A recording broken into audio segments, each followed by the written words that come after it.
Welcome to San Remo in Italy for the 98th Giro d'Italia. San Remo, a famous place in the world of cycling, of course, historical classic. Milan-San Remo won this year by John Degenkolb. Today, San Remo receives the big start of the Giro with a team time trial between San Lorenzo al Mare to San Remo. Always a special moment in the season. Giro d'Italia, the first big Grand Tour of the calendar and the first big appointment for the riders and for the teams to take each other on for 3 weeks. 12 mountain stages, 6 uphill finishes and a long individual time trial. This Giro expected to be one of the toughest in recent years. All in all, 3,486 kilometres.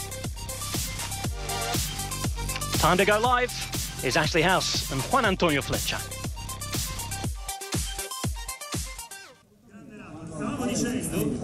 Hello everybody, welcome to Giro Extra and to San Remo and the finish line of the first stage of this 98th Giro d'Italia. I'll be here with you before and after every stage of Eurosport's live coverage of this year's race, and joining me, a man who will need no introduction, but I give it anyway, Juan Antonio Fletcher, a veteran of 19 Grand Tours, a stage winner on the Tour de France, a classic specialist, and of course still one of the most popular guys in the peloton. Juan Antonio, welcome. Thank you for joining us. Thank you, Ashley. Very proud and especially a privilege for me joining you here in the Giro d'Italia and Giro Extra program. It's a privilege for us as well, and you too, because with you we'll be here getting the atmosphere, the feeling at the Giro for you. Now, the Giro is a different Grand Tour from the others. What is it, Juan Antonio, that makes it special? Many things. It's springtime, it's first Grand Tour of the season, but especially when you look at history, you remember guys like Gino Bartali, Fausto Coppi, big champions that they brought cycling and the legends of what cycling is now. So the Giro is part of that, and bigger climbs like the Stelvio or Mortirolo. So the Giro, it's a very, very tough race and special one. We can see all around us, by the way, we have stunt bikes. The caravan of the Giro d'Italia has been passed already. They say the Giro, Juan Antonio, is the toughest bike race in the world's most beautiful place. What do you think of this year's Corsa Rossa? Well, it's again probably still the most beautiful country for riding your bike. And is it tough? Yes, it is. Again, we will have the Mortirolo, we will have the Col de Finestre with non-paved roads, and we have a long time trial over 50 kilometers. So it's going to be a very tough race again, the Giro d'Italia. It is going to be a tough race. In 3 weeks' time, someone will be wearing the Maglia Rossa. Let's see who are the favourites.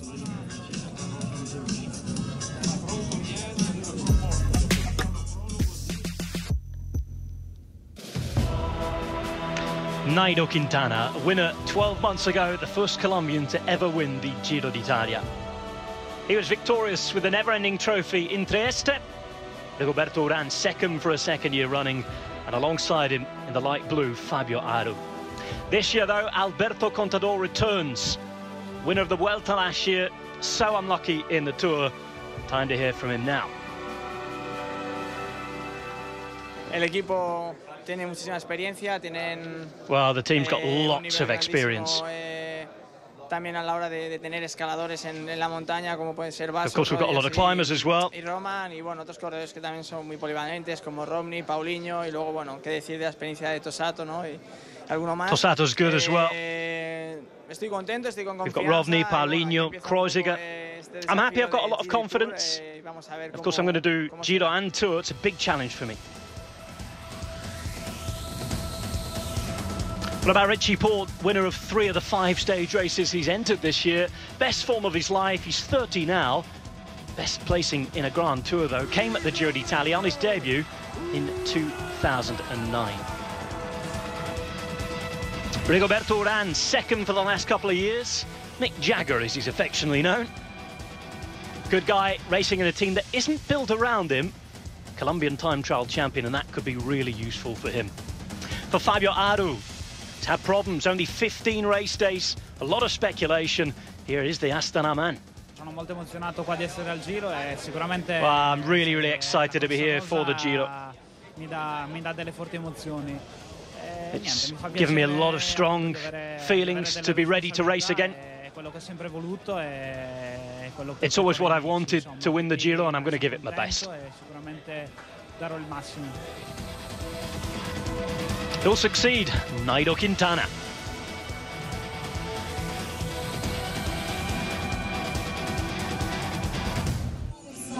So those are the 4 favourites in the world generally. Juan Antonio, who's your favourite? I will actually say 2. I will name Alberto Contador and Richie Porte. Okay, so Richie, you rode with, of course. Alberto has the experience. What is it about those 2, the strengths and weaknesses, that will either win or lose this Giro? Well, they approach this Giro in a completely different way, especially Richie. He's been showing an amazing condition, amazing shape. He just is coming from winning Giro del Trentino. But Alberto, he is having the experience of what means win a Grand Tour. He already won many Grand Tours, either the Giro, the Vuelta, or the Tour de France. So that's something, experience counts. I mean, you can be super strong, but you need experience. Where will it be during this Giro that experience will tell, and Richie might find it difficult? I think on the course, because it's already from the beginning, there are tricky stages. It's not a classic like 1 week flat stages. There's already, after tomorrow, in 2 days, we will have hilly stages, narrow roads, and hard to control. So you need a team that is stable and gives the tranquility to control the race, because it's 3 weeks. It's going to be long. It is going to be long, and it's going to be exciting. We will be here with you, of course, as I said, every single day before and after the stage. Today's stage is stage 1. Here's the course profile.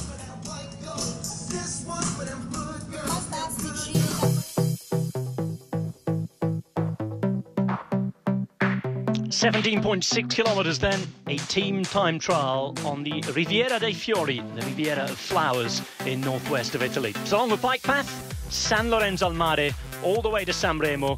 More or less flat, a couple of interesting technical parts. Let's go and have a look at it.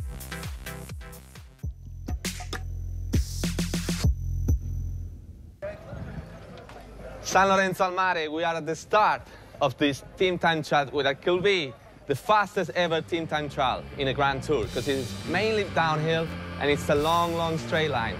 Andiamo!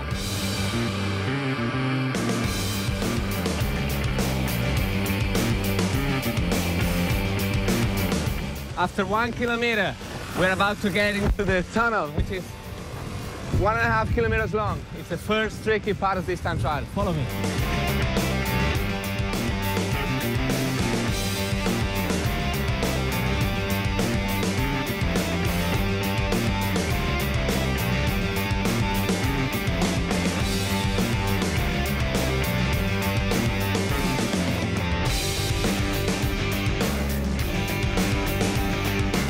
So after such a strong line, large straight line, we're about to enter the first corner, which is the trickiest of the team time trial. And Astana is here testing it. Let's go.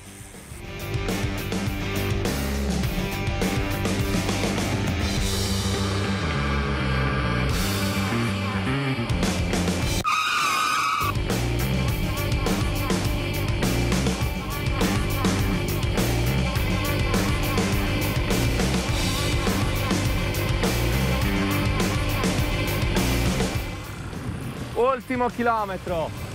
This was the ancient railway road. We are 1K to go, and it's super fast till the finish line. Come on.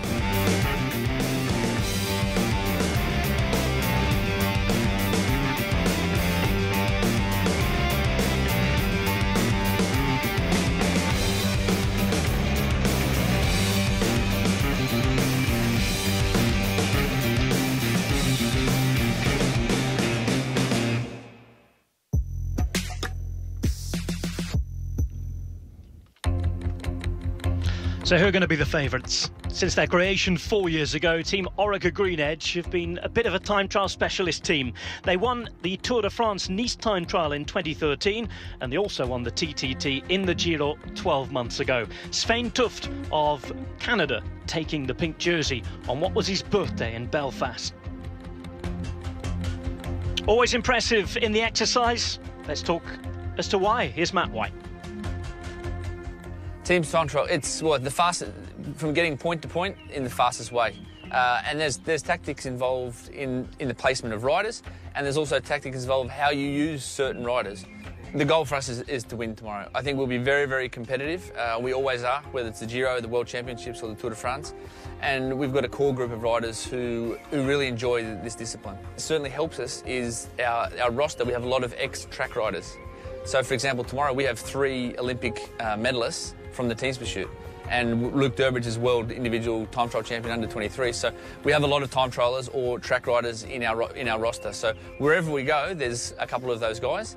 And that's a big benefit for us because firstly it's a high pressure event, it's over very quickly and it's very technical. And if you're confident in your technical ability, it enables you to be very, very competitive. Well, in time trialling, the bikes, technology, investment in innovation are all very important. But on the team time trial, the key is the collective, the togetherness, not just the strength of the team financially or technically. Those guys are some of the strongest individual time trials in the world, but sometimes the world's best guys, they're so strong, sometimes they haven't got a sense of how good they are. And Bradley Wiggins on 100% form, he can actually hurt the team because he's so good, so strong. He hurts the 5th, the 6th, the 7th, the 8th rider. And sometimes that works in a negative way. Whereas our team, we haven't got any superstars, but what we are as a collective, we're always very, very strong. So for us, for example, we haven't got a rider for general classification here for the Giro. So tomorrow, we're waiting for nobody. So if we have a puncture, if there's an incident, whether it's Simon Gerrans, Michael Matthews or Esteban Chavez, we're going to win and we're going as fast as we can. We can't afford to wait for anyone. It's going to be very interesting. Very interesting because 9 riders at 55 kilometres an hour plus on a road 3 metres wide. We'll see how we go. So that is today's stage, the team time trial. Juan Antonio, we just saw you ride the course. Tell us a little bit the technical pieces and the parts of the stage. Well, when you look at the time trial at the paper, it seems to be very easy, all straight lines, but actually it's not. Remember, it's the ancient railway road, so that means it's very narrow, and there's one very tricky area that riders will have to go underneath the bridge. And there's a tricky corner, like kind of chicane, and then finally, before they hit the finish straight line, they have a very narrow and a 90 degrees corner that riders will have to be very technical there. They don't want to lose anything. Now, sometimes in the team time trial, we see a GC contender have problems, crash or lose time. Last year, in fact, it happened. You nearly had a crash this morning after that chicane. But because due to traffic, I mean, there was a truck coming. That's something that will not happen for the riders. But yes, as you mentioned, GC contenders, they will like to be reserved. They will not take any risk because it's not a long team time trial, 17 kilometers, and doesn't matter if they lose 10 seconds. I mean, as soon as they come to the finish line. Who are your favourites for today's team time trial? I was talking yesterday at the team presentation, and there was a team that they looked very focused and was Orica Green Age. I mean, they have guys like Bert Lancaster that they really know how to ride on this course, and they're still the fastest ever team time trial. And remember, that could be today that they beat it again. So we could be at the fastest ever team time trial on the Grand Tour. Oh, it's going to be fantastic to watch. Orica Green Age, of course, won the team time trial stage 1 last year, but just a couple of weeks ago they were beaten by Team Sky. Someone at the end of today's stage, though, Juan Antonio, will of course be holding the Maglia Rossa. There you go, you can hold it for now. But first up going today, it is in fact Lampre Merida, and enjoy it. We will see you at the end of today's stage. Bye-bye. Bye-bye.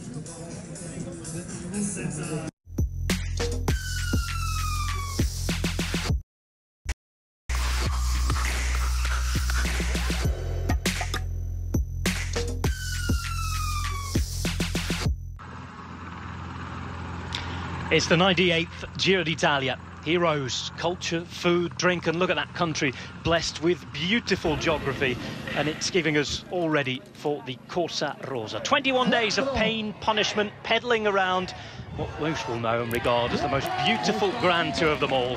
This is the Giro d'Italia, and the 98th edition clicks into gear. 3 weeks of watching the most beautiful race in the world and on the living monument of a land. Wherever you're watching, hello and a very warm welcome. I'm Rob Hatch. Alongside me today is Brian Smith. Lampre Merida on their way, and they'll start this Giro, one of 22 teams out there. It's 17.6 kilometres along a team time trial route, and as you can see, we're not on the road, we're on a bike path. Brian, today this is rather a different proposition to what we usually see.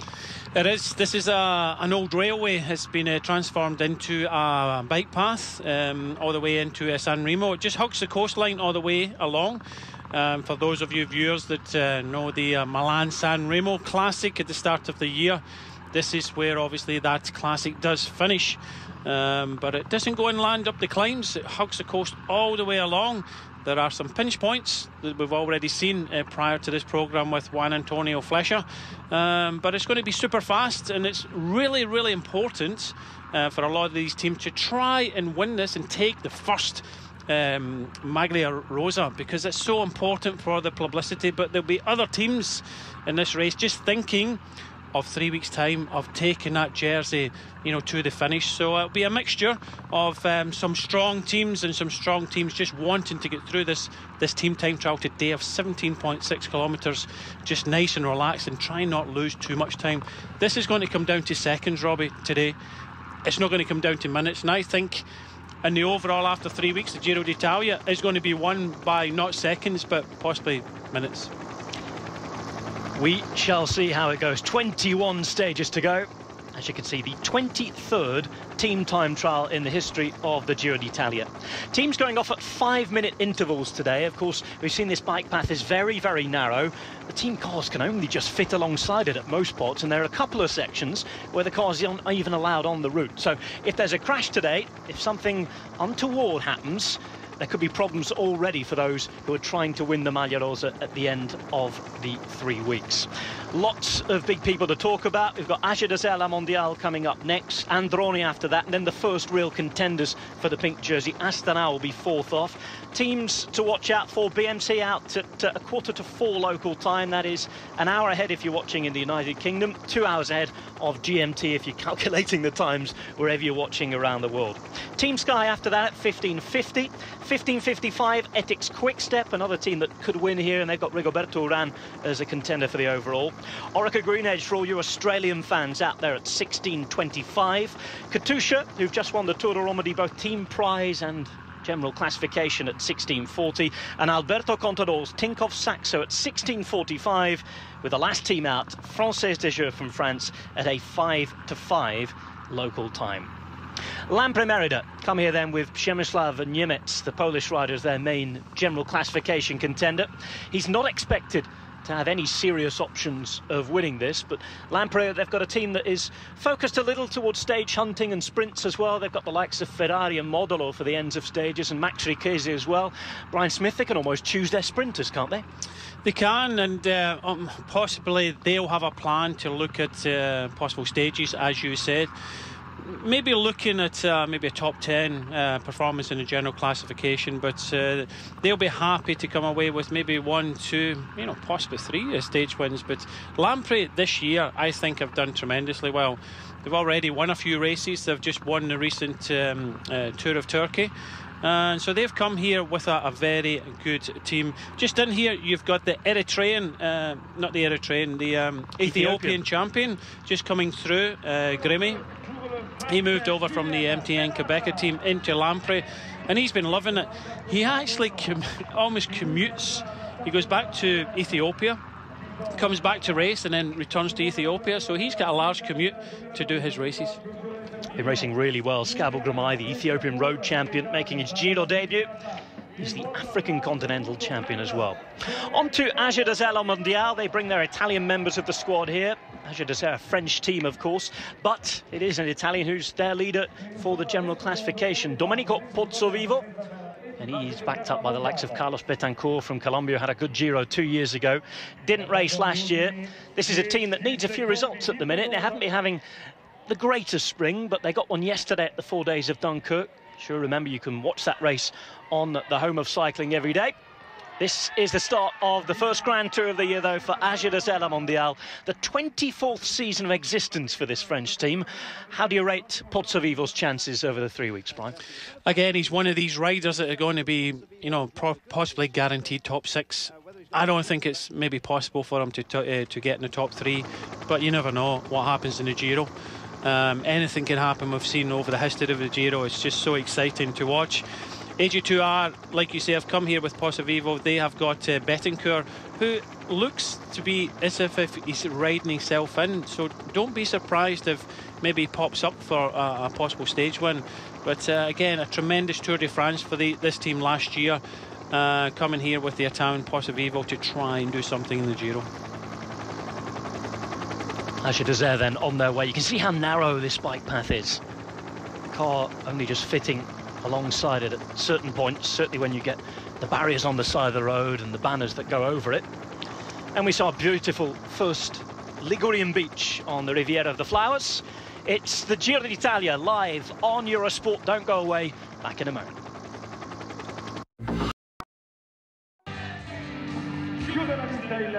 We're in San Remo, but all the spring feeling has gone. The sun is out.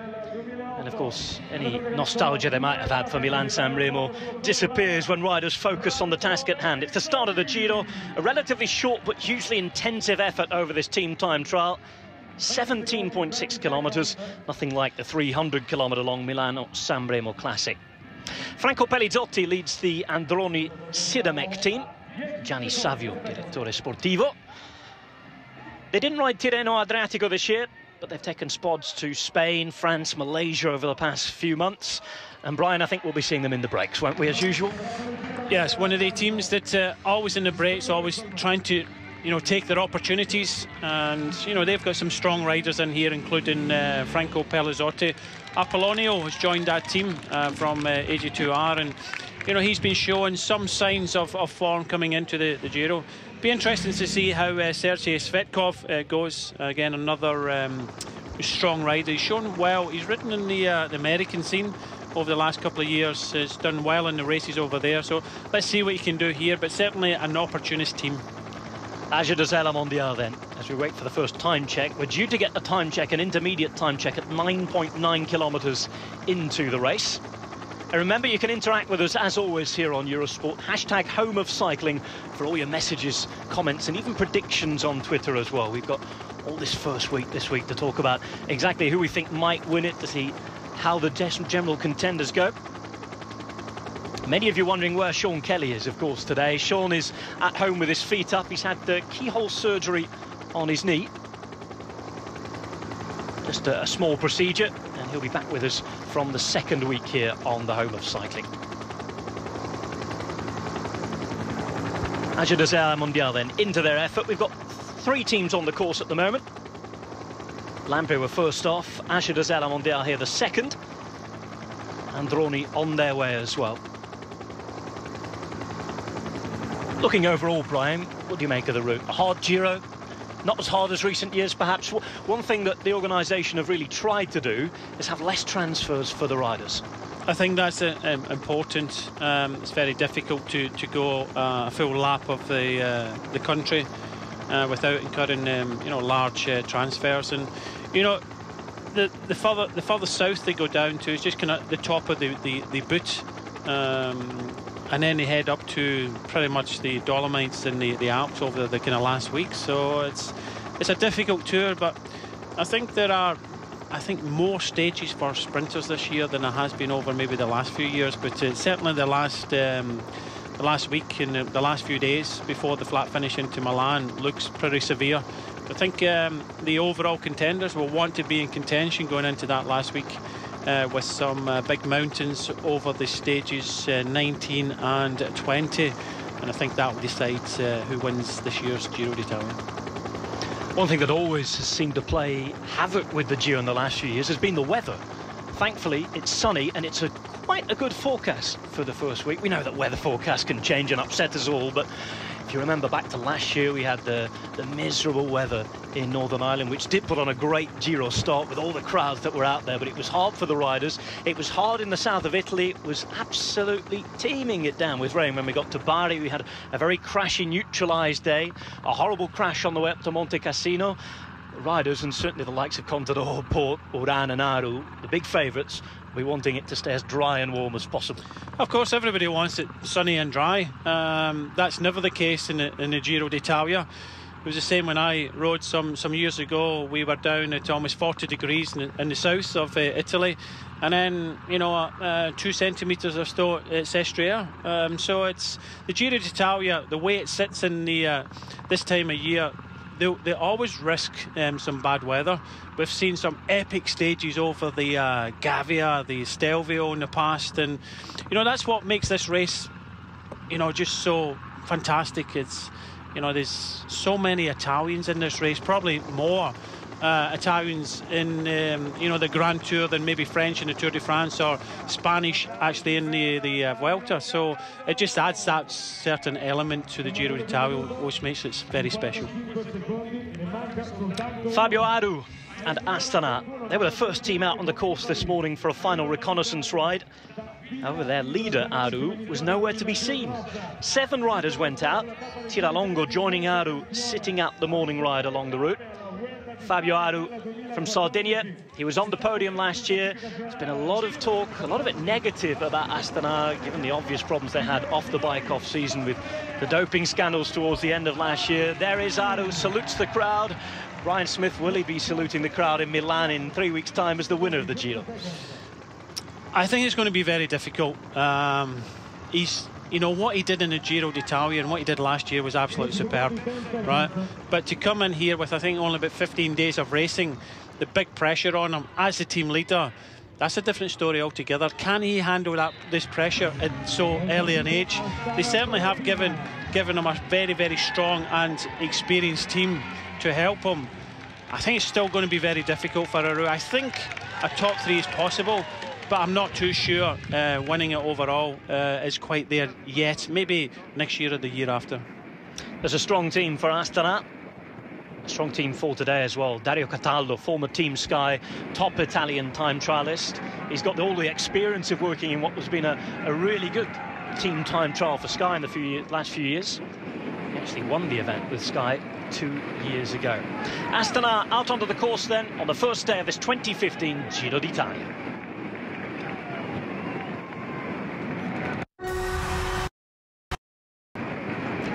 The Giro starts with a team time trial.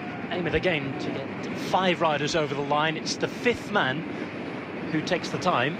And of course, it's so important within those 5, Brian Smith, to keep the general classification contenders there. Otherwise, they don't take that time. You're exactly right. We just were watching during the break there Astana riding. And Landa was missing a couple of turns. Obviously a difficult start for some of these riders when you've got the big strong men ripping it at the front, and they want to try and keep Landa there. This plan B after Aru, and they don't want to, you know, go into this part of the stage and lose some time. Time for the first finish. Lampre coming up towards that finish. They have 6 men still there. The African Continental Time Trial Champion is still there. It's Gabo Gramai there. Second to last, it is Ethiopian Time Trial Champion's jersey. The finish is on the Lungomare Italo Calvino. A lot of people will know that from watching Milan-San Remo. That was the finish for the last few years before we reverted back to a more traditional finish this year in Via Roma.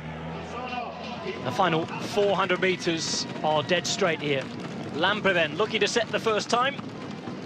This is going to be the time that people will be aiming to beat. We don't expect Lampre to be one of the top times at the end of the day, but there are always surprises in this discipline. Everybody trying to stay together, sprinting to the line here. 5th man across the line sets the time, remember, and that is the time.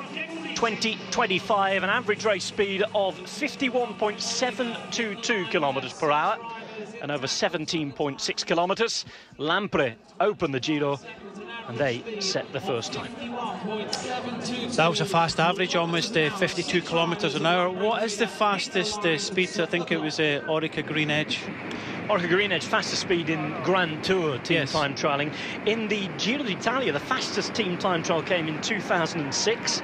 That was between Piacenza and Cremona. An average speed set by CSC, which is now Tinkoff Saxo. If you look down the list of the change of sponsors and how the teams have gone, that was 56.860.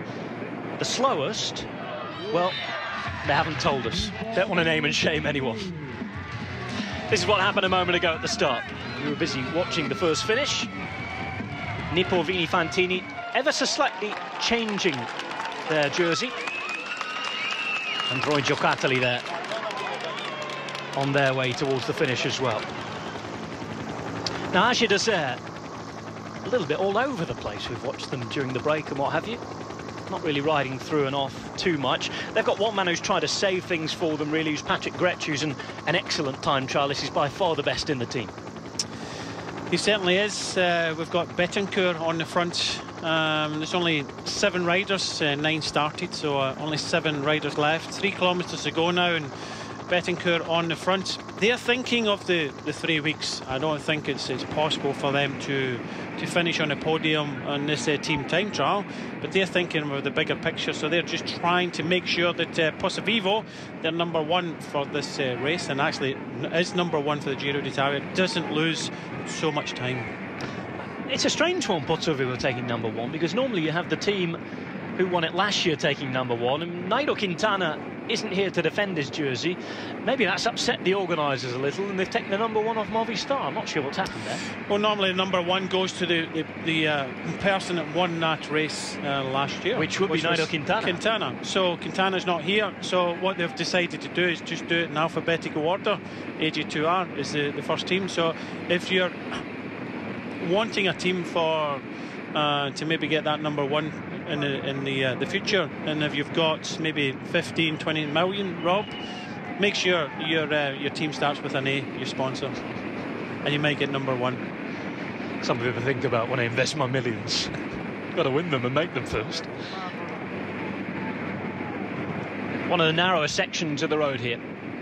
The only downside of this bike path is there isn't too much room on certain parts of it for spectators. There's certainly the parts where we go across the road, we get great views on TV as we see the Diego Rosa fan club, and Diego Rosa moved over from Androni to Astana this year, and he's riding for the Kazakhstani team on the right hand side in the turquoise blue.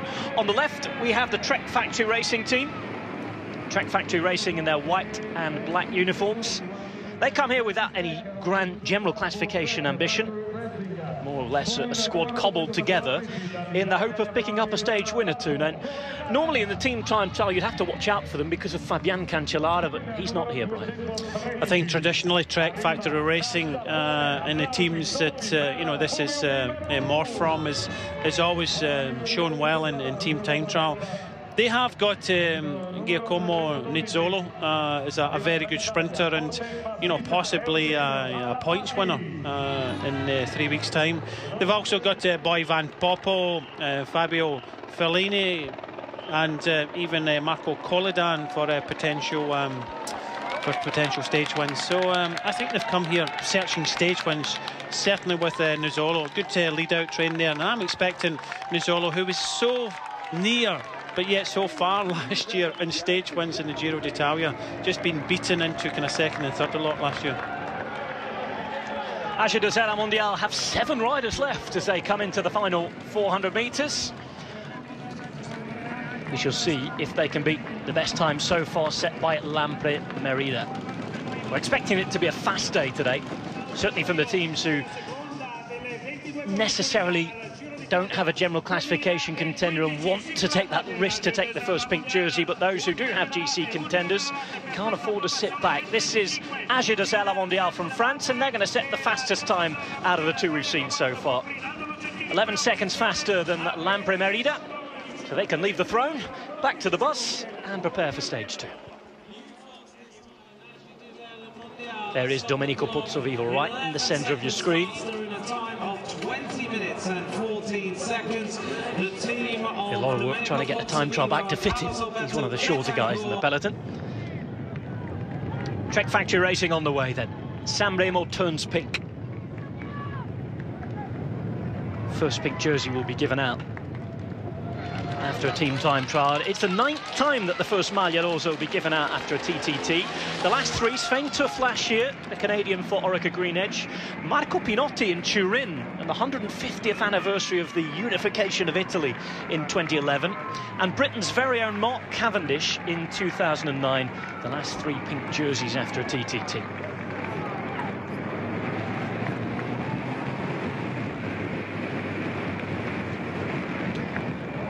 Astana Pro Team setting the fastest time at 9.9 kilometres in.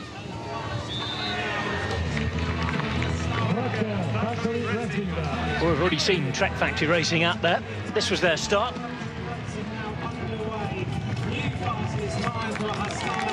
Good crowds at the start and finish, as you'd expect. The weather will help. Back to Androni. Yet another year of cobbling sponsors together on the back of that blue, white and red jersey. He does a great job, does Gianni Savio, every year. Or if you're a fan of the 1990s British sketch show, The Fast Show, I prefer to call him Swiss Tony. What do you think? You know, he's certainly a flamboyant character, and you know, some people obviously like him, some people don't. But you know, when you keep a team like this going over the years, you know, hats off to him for, again, yet another year of, as you say, cobbling the sponsors together and putting a show on the road. At this moment, it's very early on. Astana are the team setting this course of lights. 10:55 at the first time check at 9.9 kilometres, 14 seconds faster than the previous teams. You can just see number 24 on the back, Landa, who recently finished on the podium of Trentino. Trentino won by Richie Porte from Landa, and Leopold Koenig in 3rd place. So Landa showing some good form, but today's team time trial doesn't really suit him. He's more suited to the climbs, and that's why he's kind of sitting on the back, allowing his teammates to keep him there. You heard from Matt White beforehand, this for Orica Green Edge, who for me are the favourites. They're going for the win in the team time trial. They're not worried about looking after general classification contender, because they don't have any. You can see Astana are here. They're thinking of doing a very good team time trial, but they are trying to look after Aru and Landa. So that's why they are. You go as fast as the weakest rider in your team, right? Some riders shed some riders early on and finish with 6, 7, sometimes 5.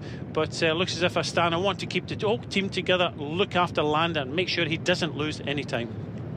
Trek Factory Racing, a United States-based squad. Thanks for all your contributions already on Twitter. Hashtag Home of Cycling. We love to hear you, as always. A couple of people saying, yes, Sky's Salvatore Puccio wore the pink jersey after a TTT a couple of years ago, but that was actually the 2nd stage then. This is the 9th time that we see the first pink jersey given out after an opening Giro TTT. 23rd in total, the first ever team time trial was 1937 back in the Giro. It was in Tuscany to Marina di Massa, 60 kilometres. I was going to say it wouldn't be a short one.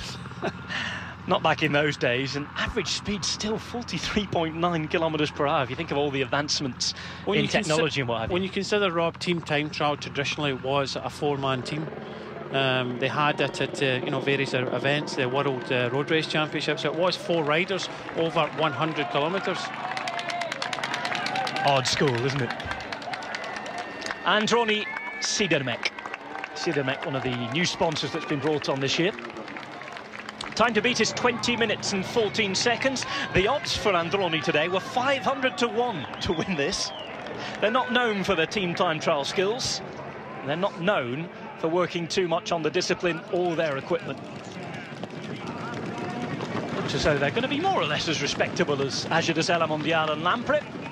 Here they come into the final 150 metres, sprinting to the line. Nervous looks around to check that the 5 riders are there, that they haven't left anybody behind, because it's so important. A flick of the arm. Can we get to the second just a little bit quicker? And they're going to bring 7 riders to the line. It's 20:29, as we expected, the slowest time of the 3, but by no means a disgrace for Androni. Androni Giocattoli, 3rd across, slowest time.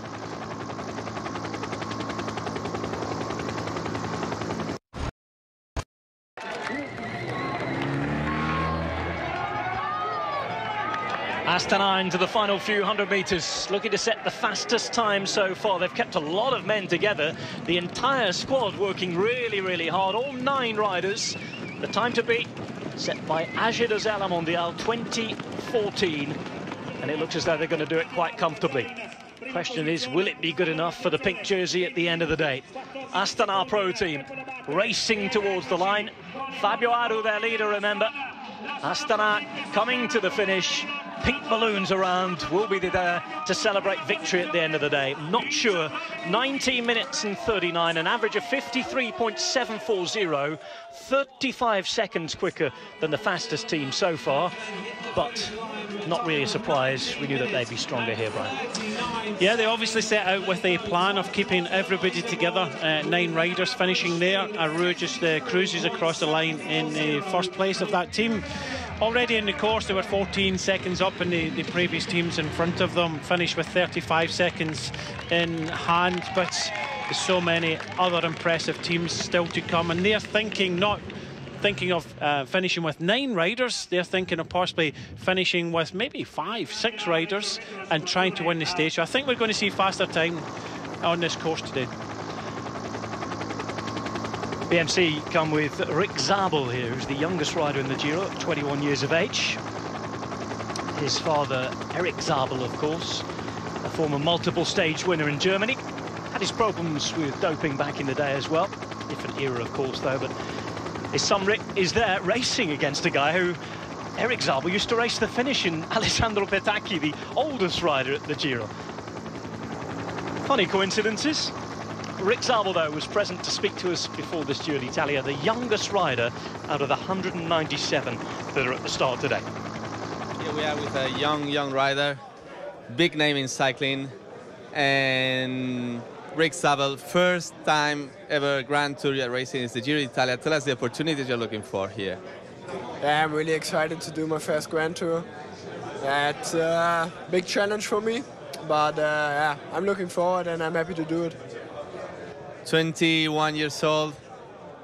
You look like of course everybody's going to compare you with your father, but I guess that you want to tell also what your own characteristics are, what type of rider you are. So tell us all the viewers a little bit what kind of rider you are and where you want to be. Yeah, I think that they compare me with my father is normal, with his name, and actually I'm a bit the same. I'm also quite fast in the end, and I like hilly races as well. And yeah, for now I'm still looking which races suits me the best. And but for sure, if the races my father won, I also like, and to be good there in the future would be a dream of me. Giro d'Italia, Sanremo. What does it tell in the family? I mean, your father won Sanremo many times. I mean, it's got to be special for you being here. Yeah, for sure. Sanremo has been a special place for my dad and my family. So yeah, for me it's just nice to be here. I'm excited and I'm really happy to start tomorrow. Thanks, Rick. See you around. Thanks. Cheers. Nice to hear from Rick Zabel there. Starting a Grand Tour at 21 years of age, huge learning curve, isn't it? 3 weeks of exploring parts of your body and parts of yourself mentally as well that you never knew existed. I know, it's when you do ride your first Grand Tour, you don't know what to expect. Most riders have possibly ridden, maybe 10 days. But 3 weeks is totally different. Your body goes through different feelings in the 3rd week, and I don't think everybody's expecting some of these young riders to do particularly well in the first Grand Tour. They're just looking to finish, get through, get the first Grand Tour in the legs, and then build your strength up for the next few years coming. BMC Racing had a really sad day yesterday. Darwin Atapuma here at the Giro after being an incomprehensibly difficult 48 hours for the Colombian. He sadly lost his mother on Thursday evening, just hours after he revealed that he was engaged to be married to his girlfriend. So have that for a few contrasting emotions. He experienced emotions ranging from one extreme, obviously, to the other, but he said his mum wanted to see him race at the Giro, and that's how he will stay, vowing to ride at the end in Milan. Team Sky come here with their strongest ever Giro d'Italia lineup. Richie Porte begins his attempt to win a first Grand Tour. They were winners of the Tour de Romandie team time trial just over a week ago, in fact, with a mostly different squad. Porte, Eisel, Henao, Kirienka, Koenig, Nieve, Puccio, Svitsov and Viviani. It is a mightily strong squad. Brian Smith, can they win it? I think they can. Richie Porte is looking exceptionally well this year already, winning quite a few events. He'll be up against it, but he's got a really strong team. Also in there, as you said, Leopold Koenig, 7th in the Tour de France last year, comes into the Giro d'Italia as backup for Richie Porte. So if anything was to happen with Richie Porte, they have got you know, another likely contender there. They've also brought a sprint specialist in Viviani. Nippo Vini Fantini have changed their kit slightly for this Giro. It's a new team anyway. They've put a lot more orange and a slightly deeper orange on it this time. We're going to have CCC Sprandi, who are clad in orange. This is the team of the winner from 11 years ago, Damiano Cunego, 2004 winner, the Little Prince.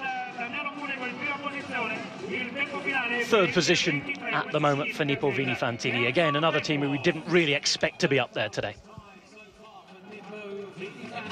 44 seconds down. Cunego first across the line for them, as you'd expect. For that squad is going to be somewhere around about 2 kilometres an hour. Team Sky starting. They've got a mightily strong team for the overall. They have a team that could even help Viviani get his first stage win at the Giro. It's all about Richie Porte trying to win over 3 weeks, though. And the way that Team Sky have been going in stage races, they've won 6 stage races already, and we're only at the start of May. Richie Porte has won 3 of those. And, of course, they are massively strong. Astana setting the best time so far. Interesting to see how BMC go in relation to that. 35 seconds ahead of AG Desert Mondial, the second best team. Bardiani looking behind. And coming through in third position at the intermediate time check.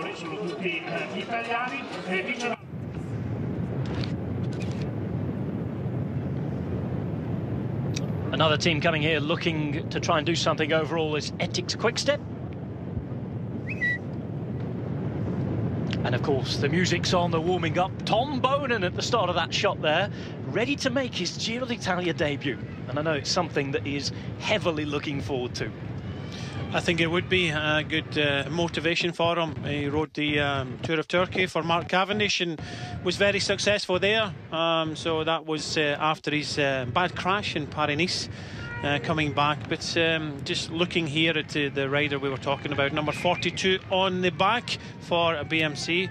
And Atapuma, the difficulties that he's been through, he's been allowed to sit at the back of the world champions BMC, and that's the rider at the back. He's expecting to do really well over the course of the next few weeks, and that's why he's been looked after. Back in the Astana bus, they've done their business for today. Paolo Giralongo there, one of the two who didn't go on the final reconnaissance this morning, along with Fabio Aru.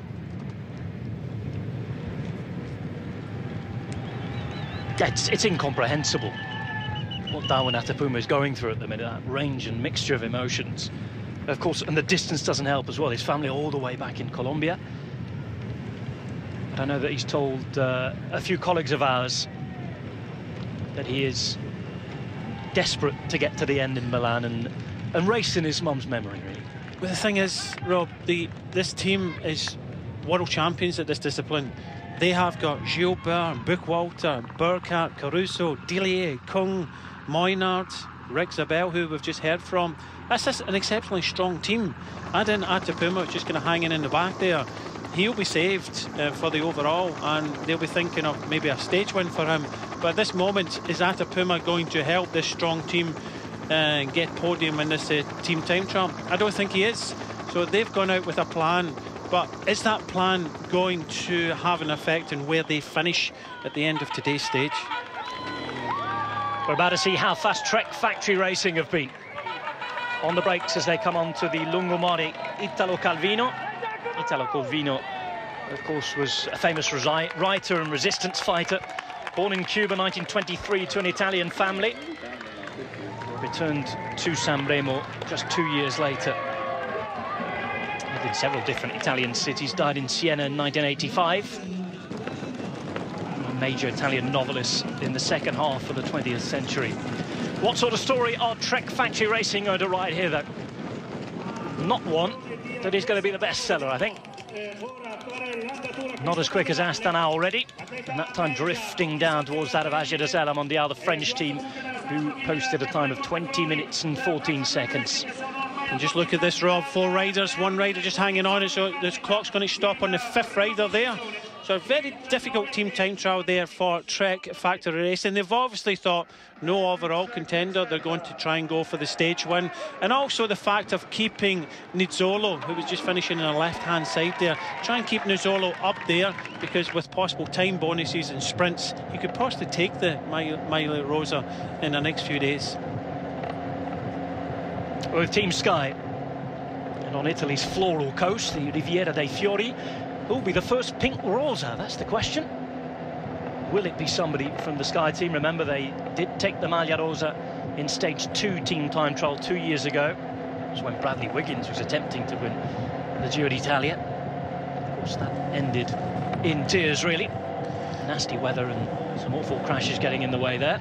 There's another situation with Team Sky there. They had Naevi just kind of hanging on the back. As we see BMC going through the most technical part of this course, where you come off this track and go underneath the underpass and up the other side. So very good technique from BMC, keeping everybody together. And Atapuma still hanging on the back there. I think they were about to set the best time. Certainly looked that way until the graphic and the picture started to break up ever so slightly. Well, if it said 11:03, Astana went through in 10:55, so 8 seconds of difference by my account between BMC and Astana Pro Cycling, who are our leaders on the finishing line here. Back onto the bike path, Team Sky. This bike path, of course, you mentioned, Brian, earlier on that it's a disused railway line now. It's a project that was started all the way back in the 1970s. It took them a heck of a long time to realise and finish it. Opened very, very recently in the last 5 to 10 years. Beautiful route along the Ligurian coast and some stunning, stunning scenery down here. Liguria, the northwest of Italy, very, very close to the French border. We're not far from Nice. And, of course, tomorrow we head to Genoa, home of the Genovese Empire back in the day, and of course where Christopher Columbus first set out on a lot of his explorations, pardon me. Through the train station at Santo Stefano, the old train station, as you can see. They've kept the old station sign very, very close to this beautiful, beautiful route. We've seen the tunnel that they're going at the start. There's some framed photographs of cyclists in there. It's really been taken care of. If you're ever in the region, I'm sure it's a worthwhile ride. Perhaps not at this speed. You want to appreciate the scenery, wouldn't you? Over 50 k's an hour. Team Sky looking very good here. They've got Naevi, the Spaniards, who's kind of hanging on the back, and they look as if they want to try and keep everybody intact. Just looking at the makeup of this team, they do have one sprinter here, Viviani, and he's got a lead-out man, Bernie Iso. He's the team captain on the road. But apart from this team is here purely to help Richie Porte win this year's Giro d'Italia. They've got very, very good recent past in the team time trial of Team Sky. We know that they're a team that have the best budget. They have a lot of money. They can invest in the technology. The suits you can see as well. Often they're some of the first to test these new sorts of things. Bike manufacturers, Pinarello, work with Jaguar, of course, the car manufacturers as well. Well, we may not have a lot to shout about in Britain because this is probably the first time, I think, in 16 Giro d'Italia that we've not had a British rider in this race. So for a lot of the British viewers back home, you can support a British team in Team Sky, but unfortunately the first time in several years that we do not have a British rider. Ethics Quick Step, Rigoberto Urán. Can he finish on the podium again? Do you think he can actually take that step up and win it? He's the Colombian time trial champion, and he said himself this week that doing well in that very long time trial is not enough alone to win the Giro d'Italia, certainly with the likes of Contador and Port around. Do you think he can win it? I think podium, I don't think he can win it. He's certainly got a strong enough team, but when you look at the in his team, he's got Sabatini, Bonin, Kaiser, Meersman. He's not got a team dedicated for him, so does his team think he can win it? I'm not too sure. Otherwise they've just sent other riders. They've even got Peter Vakok. He is here and riding his first Grand Tour, so I don't think they've sent a strong enough team, which I don't believe that Ethics believe that Uran can win this year's Giro d'Italia. The Italian Bardiani team, second division team from professional continental level that have been invited to this race, one of the 5 wildcard invitations. They've kept a lot of bodies together, but they're struggling to get that 5th man up towards the front. Third best time for them, 24 seconds down on Astana though, and that is perhaps a pleasant surprise for Bardiani supporters. Young Italian squad across the line then, third at the minute.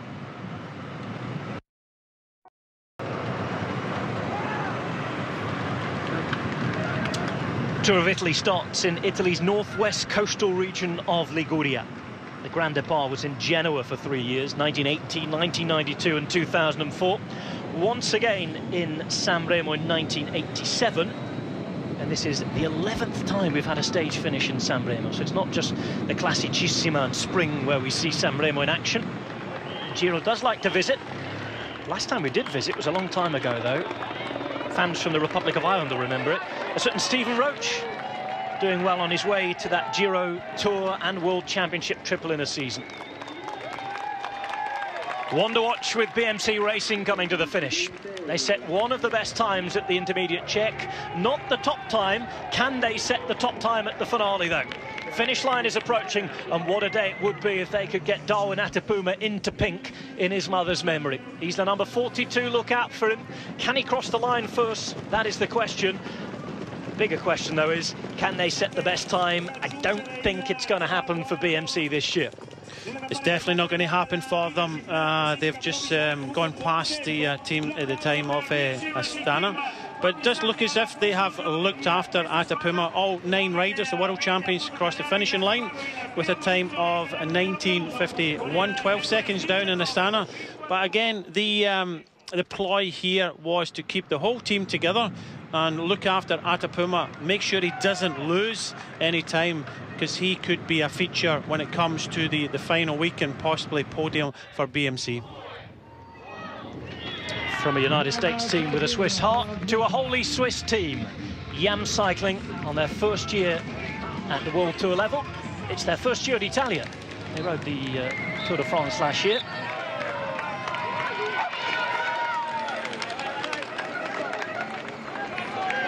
Here we are with Ethics Quickstep, taking on a technical part of the course. Time though to go and hear in Italian from one of our top riders out there. Here is Fellini. Fabio, secondo miglior tempo all'arrivo, 16 secondi. Second best time at the arrival. Com'è stato questo percorso? Just behind Astana. Come ho detto già prima, è un Did it go well? esigente, molto stretto, non permetteva distrazioni, c'era il vento contro. It was pretty difficult. Penso un buon lavoro. Of course it was very narrow, a lot of distraction with people on the side of the roads as well. Abbiamo fatto un buon lavoro, non siamo partiti come i We worked favoriti, very hard. We've got to wait for the final result, but I think we'll end up at the end of the day. Of course we're not favourites, but I think we'll be up there in the top few riders. You're a young team, how are you going to go at the Giro d'Italia? Siamo una squadra dove si è detto che me e Nizzolo siamo i due. Well, I think that we're a team that have got, with me and Nizzolo, a few stage-winning possibilities. And I think, you know, we're fairly well placed to do that. Cross our fingers and we hope we can do. Good luck and thanks. Juan Antonio Fletcher down there with Fabio Fellini. Juan Antonio showing off his language skills. Of course, he speaks Catalan as well, as a man from Catalonia. Known as Juan Anthony as well as Juan Antonio. Now then, just watch the rider on the inside there, just very close. Oh, just overshoots that corner, and that's how fast Ethics are going. About 2 seconds up at the 9.9 kilometres. This is the fastest team on the course at this moment in time. Former world champions. They've already lost Elio Kaiser, who doesn't seem to be on good form at this moment, but he'll ride himself in. 8 riders now, and they're looking to try and get a podium today, if not a win in this team time trial. The rider was very, very close to an unfortunate incident. There was Fabio Sabatini, who's actually one of Mark Cavendish's big training partners down in Tuscany. Go through another bridge. I was talking about Liguria before and the way the hills just drop into the sea. Good example of it there. Stunning cliff-top villages. Number 62 there is Tom Bonham. It's funny for big Belgian races, isn't it? Because you've got the classics, and then normally it's holiday time in May, and feet up and watch the Giro on television for the likes of Tom Bonham. He said that he was so excited to come here. Remember, he fairly had a really nasty incident at Paris-Nice. Broke bones, couldn't make it for the classics, but he's really motivated. He's got the World Championships later this year with a few cobblestones up in Richmond in North America and the United States of America. Tom Bonham is here and living out a dream, really, racing a race that he watched since he was a kid on television.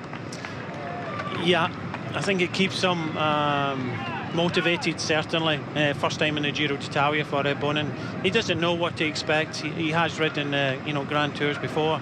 Bad accident, as you said, but in his first race back in the Tour of Turkey, he did look exceptionally strong, and he was a big aid to Mark Cavendish. So I think Bonham will choose his stage, and he could possibly win a stage here in the Giro. Team Sky, stop the clock. Inside the final 700 metres. Look at that turn from Kirienka at the front. One of the men who we see year upon year in the World Time Trial Championships for Belarus, really putting in big turns.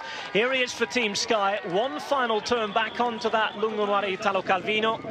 The seafront here, just in front of the casino. We had the team presentation yesterday evening, and Team Sky are going to be close to setting a very, very competitive time. 19 minutes and 39 seconds set by Astana and Fabio Aru, the top time so far. And Kirienka on the right-hand side, really giving it his all to drag Sky into the finish. It isn't going to be the fastest time, but it is, I think, going to be a fairly decent start for Richie Porte. Very good start for Team Sky, as we finish with 8 riders, and they're going to dip under 20 minutes as well, with a time of 19:53. Ever so slightly slower than Trek Factory Racing, 14 seconds off the time of Fabio Aru. And if you talk about gaps and general classification, you can say that Fabio Aru already has 14 seconds on Richie Porte. You can say that's what they have to judge themselves on, where they finish in the team time trial compared to the overall contenders. Just a little shake of the head from Richie Porte there. They only lost 1 rider. I think they have to be fairly satisfied with that that time today. But these are the riders that are. This is the team that is fastest on the course. The World Tour Belgian squad, Ethics Quickstep. Movistar walked away with the overall win thanks to Nairo Quintana last season. He was the first Colombian ever to win the race. This year they're here to ride a slightly different race without dedication to one single course. This time it's less about the details every day and more centred on looking for opportunities to win stages. Yam Cycling out there on the course. Ethics Quickstep lose David de la Cruz from their lineup.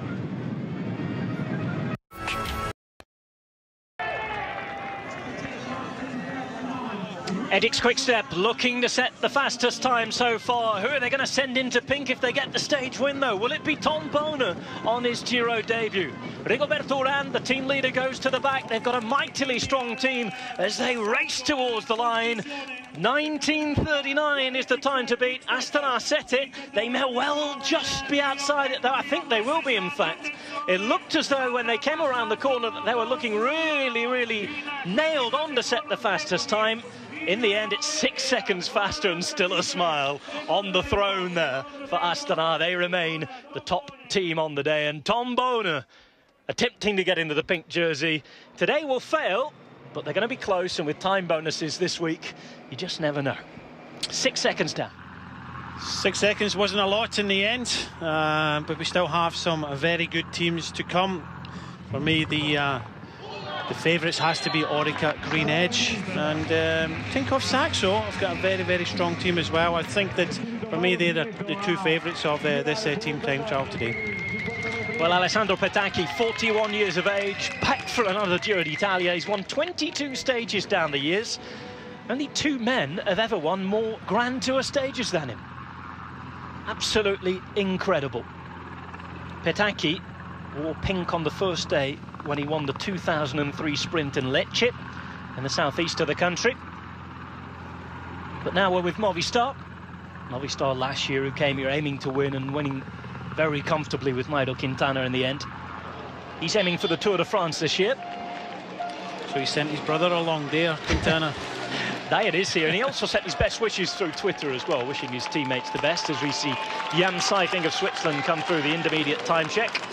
A 9th place so far, just at the intermediate time check, and that's not particularly good. Here is Movistar. Movistar, who have worked so hard in the time trial department. First of all, with their new bike manufacturers, Canyon, over the last few years. Also with their clothing manufacturers from Scotland, I might add, as well, Endura. They did a heck of a lot of work, and we saw that reflected a little last week in Alex Dowsett's hour record attempt as well. Yeah, that was tremendous, wasn't it? I should say, successful attempt, and you saw it live here on the home of cycling. So pleased for Alex Dowsett, and that's and he might go for it again later on, possibly if Wiggins saying that he's going to do 54 kilometres in an hour. So, but traditionally over the last few years, the team of Movistar has been changing. You know, they have been looking at the top teams in the world, like Team Sky, and trying to learn from them. Taking Alex Dowsett to the team, and his experience of working with you know, the Great Britain and wind tunnels has helped him a lot, and they say that, they don't mind saying it. They've taken this team from, you know, a traditional Spanish team to where they are now. This is the #1 UCI team in the world last year. They do well in team time trials, but I don't think it will be a possible podium today. They have come here with a bigger picture of pretty much a climbers team. Obviously with Visconti is very possible here hunting for a stage win, but they have come here with a team to help the likes of Enchalste. Also, and there's Lobato, the sprinter of the team. So again, a very strong team from Movistar, but is it the team to beat the likes of Astana here today? I don't think it is. Andrea Amador here as well from Costa Rica, already a Giro winner on a stage to Cervinia a few years ago, and we go there again this year. He's a guy who's hit form again. He's had a bit of a rest after breaking his elbow. He's back and willing. Team on the left, back at the Giro 12 years after their last appearance. It's the Polish team, CCC Sprandi Polkowice. Back in 2003, they had Paweł Tonkov and Dariusz Baranowski. He was 12th overall then. He's now a colleague of ours in the Eurosport Poland commentary box. Out there representing the nation, this time Maciej Paterski in the form of his life. Sylvester Schmidt there as well, and they're joined by the Bulgarian Nikolai Mikhailov, Gregor Bola from Slovenia, and of course Svitsov from Belarus. Very strong team. In fact, the second ever Polish team in a Grand Tour. So the men in orange, with Sprandi, I think it's an Italian sponsor.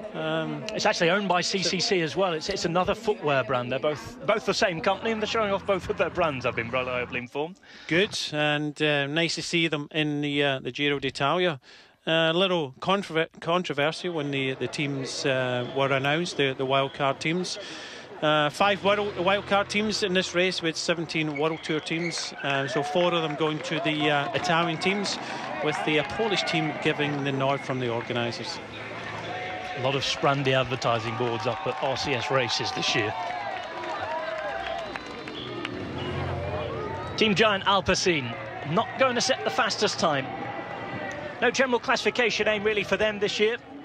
Kind of surprised at that, Rob, because they do have a very strong team, a lead-out team, and you know, for a team time trial like this, you'd expect them to go very, very well.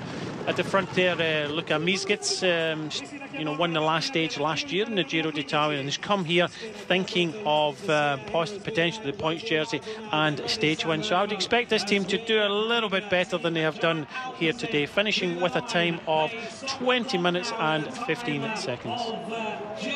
36 seconds down. Philippe Gilbert there, right in the middle of your picture for BMC. Of course, third, 12 seconds down. We saw that earlier on.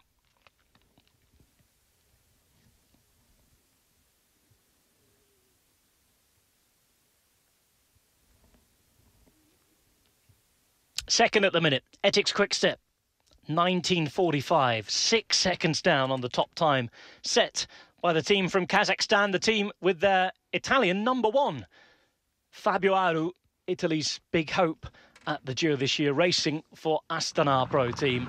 They have the best time so far.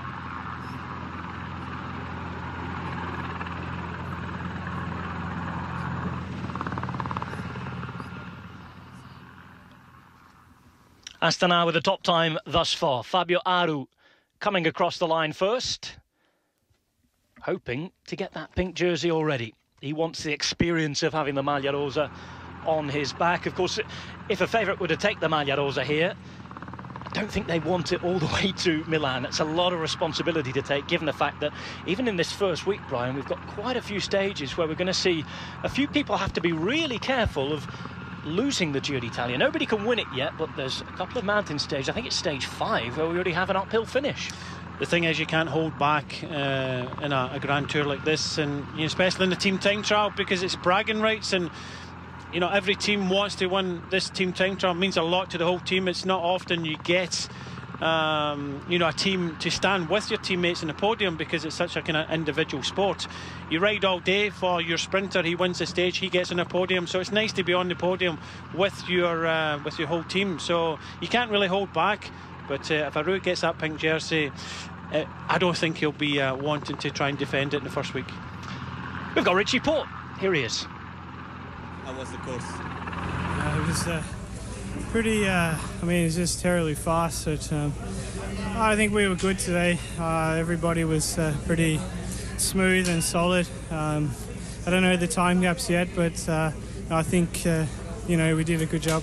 So it's 14 seconds behind Astana, and the fastest intermediate team so far is from Etixx. So it's looking good for you guys. Yeah, I mean, it's the race is not going to be won today. You know, I think there's still some very strong teams to come. So, you know, I expect that Orica is probably going to be the team. But, you know, I think it's still a quite good way to start the race. Thanks, Richie. Let you cooling down. Happy enough, Richie Port, the Australian. He mentioned the Australian team. Orica Green Edge next on to the start ramp.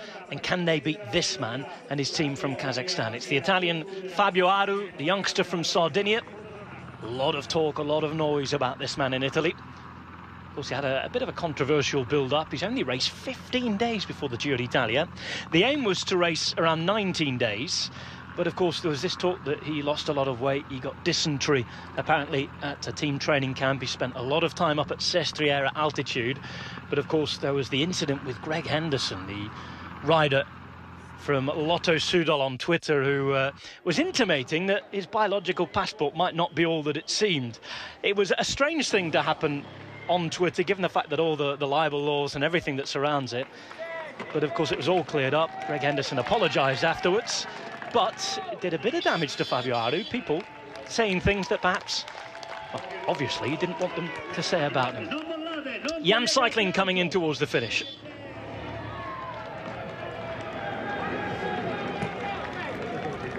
Swiss team not going to set the fastest time.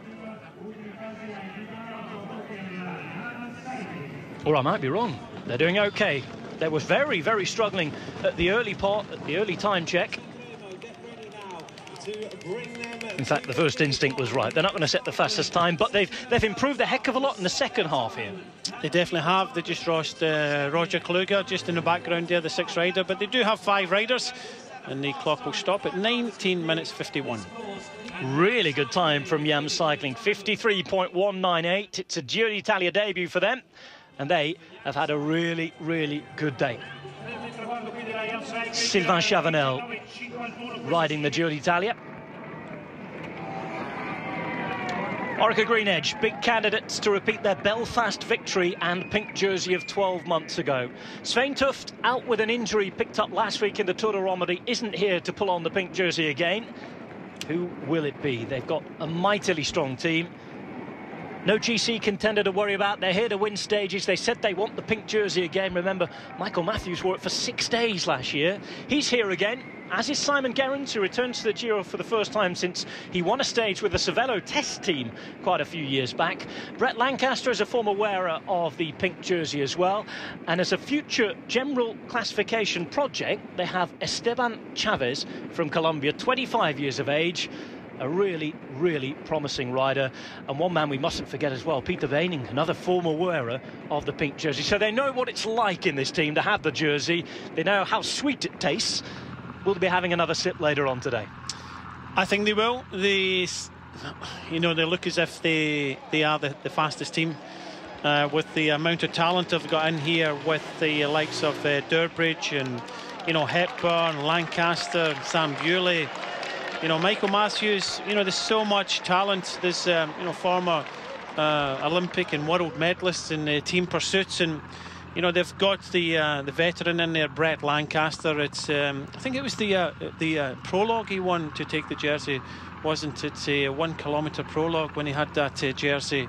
A very short prologue to the Giro d'Italia some time ago, but, a very good lead-out man. But as you say, they have got Peter Weining and Chavez for the kind of climbs in the mountains, but Michael Matthews is a huge talent, and if they take the jersey today, which I think they will, then there's nothing to say they can't repeat what they did last year. Senor Fletcher's been busy. He's with Fabio Aru now.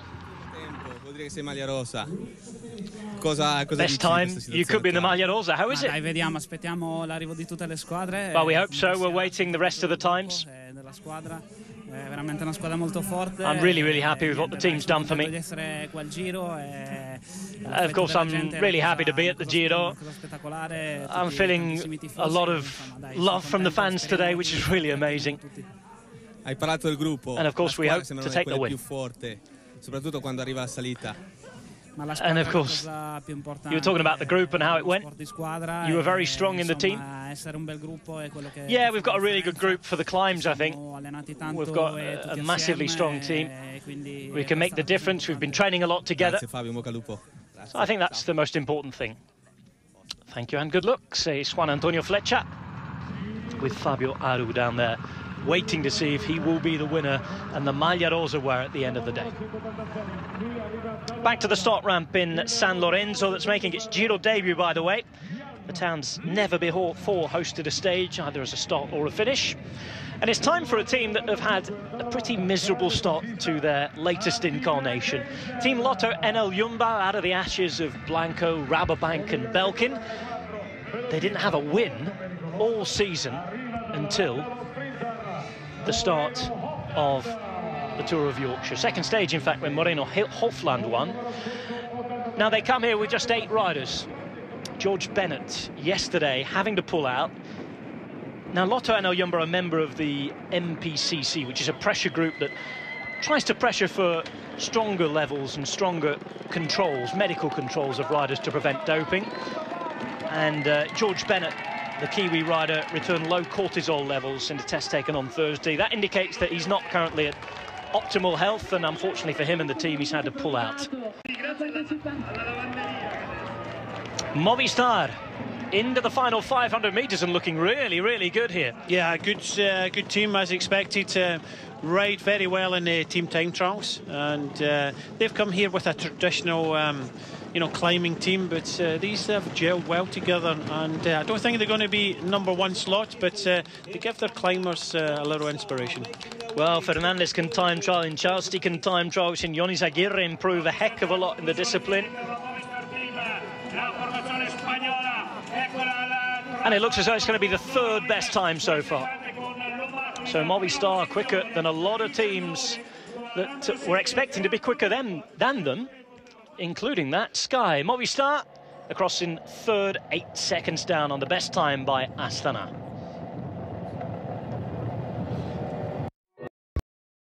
Setting off at 5-minute intervals, so there's no you know, if riders are being dropped, as we've already seen, and many of the teams finishing with 6-7 riders with on these kind of bike parts, very difficult for the vehicles to pass. So Chavez hanging on to potentially the fastest team on the road.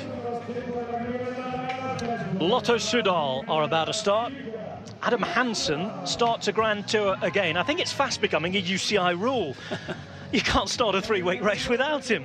He's finished each of the last 10 Grand Tours, the Australian, and during that time he also won a Giro d'Italia stage as well. So hat off to Adam Hansen. But for Lotto Soudal, it's all really about Andre Greipel, the German road champion, and trying to get him some more wins, isn't it? He does look in good form. A stage win in the recent Tour of Turkey. You know, I witnessed that firsthand, and he does look super strong.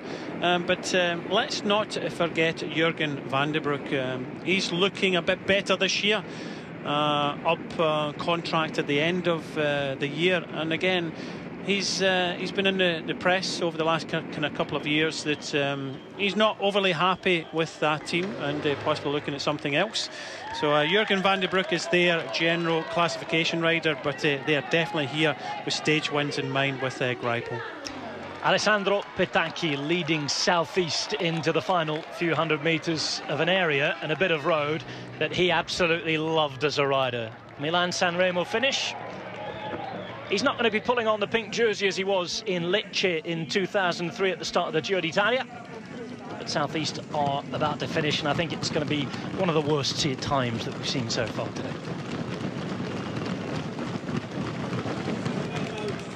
They're going to get a good reception as an Italian team. Checkered history over the last few years, Southeast. It's come from the team that was abandoned by Luca Scinto, that had all the doping problems with the likes of Sant'Ambrogio and Di Luca. It's a new team name, though. New team management. 11th place for Southeast. 39 seconds down off Astana. Time to go here from Rigoberto Urán. Segundo mejor tiempo. 2 segundos detrás de Astana. Second best time for Urán. How was it? Yeah, it was absolutely beautiful. A lovely course. We had a strong team, but of course it was going to be difficult, I think, for us to win today. But I think we've done a really, really good stage, a good start. That was important for me and for the team. Yeah, and you've got a few seconds on Richie on the first day. Yeah, it's not that important early on. So Rigoberto Urán, nice and calm as he usually is. Former teammate of Richie Porte, of course. Two got on really, really well together. Richie Porte this week saying he's a really solid bloke, a really, really good bloke, Rigoberto Urán, and even taking the mickey out of him in a few of the interviews that went away from Richie Porte's camp, saying, well, I'm up against Mick Jagger this year, the rock star on and off the bike, the long hair. Urán, of course, carries himself really well. Look at this view. Liguria from the air. Very, very popular with Italians in Turin and Milan to come down here and have a few days at the seaside during the summer. Big caravanning area as well. They come from France, from across the border, up from the mountains too, from Switzerland. This is Lotto NL Jumbo. Until last week, the only World Tour team without a win. Moreno Hofland ended that in Yorkshire, of course.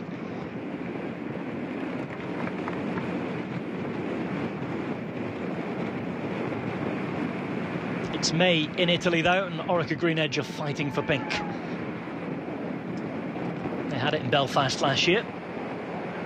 Well, they're still looking good, Rob. They went through the fastest at 9.9 kilometres there, 10:45. 8 seconds, in fact, quicker than Ethics were. So, again, they still have 9 riders.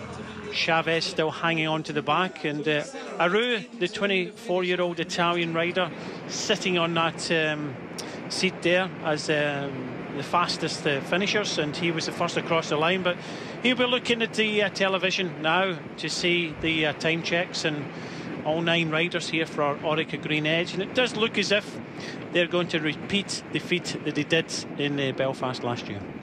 We wait to see. They're looking good, they're looking strong.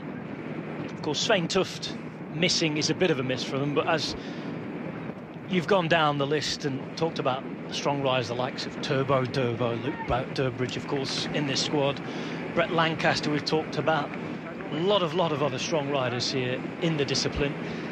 They've got so much strength in depth. But it's how you ride together. Like, you can't have, you know, one or two super riders. You can just see them riding in one long line. They know what they have to do. They know from the times that are being set, they know they have to average around, I would say, 54 kilometres an hour. So they will set the tempo. If you raise it to 55, then you will hurt the riders behind you. So the strongest riders don't go faster, they just do it longer at the front. So you can see the Lotto Soudal team, the team from Belgium. They ride at about 53 kilometres an hour, and just see one of the riders has peeled off the front as one of the other riders just gets on the back. So if you do feel good, you don't lift the tempo, you just do longer turns on the front. This team time trial 17.6 kilometres long. Two riders now go from Orica Green Edge, so this is the plan. They get into the last couple of kilometres here, and they'll shed riders. So it does look as if Chavez is hung on for dear life until now. He's been dropped, and they are down to 7 riders. CCC Sprandi Polkovica. They won the team time trial at the Settimana Coppi e Bartoli last month. They are not going to win it today. They're riding for Sylvester Schmidt, the old-timer. Knows Italy like the back of his hand after riding so often for Ivan Basso. Not going to be a great day, though, for the start of their challenge today. Look at this, slipping down the times. We certainly didn't expect them to be slower than the likes of Bardiani. Ashidazela Mondial up there as well, and it's going to be a time that's going to be very, very similar to that. Ever so slightly quicker. They look around and make sure they get 5 riders over. 20 minutes, 11 seconds, 32 seconds down on the best time so far set by Astana. And Sylvester Schmidt, Maciej Paterski and the rest of CCC Sprandi, perhaps ever so slightly disappointed with that.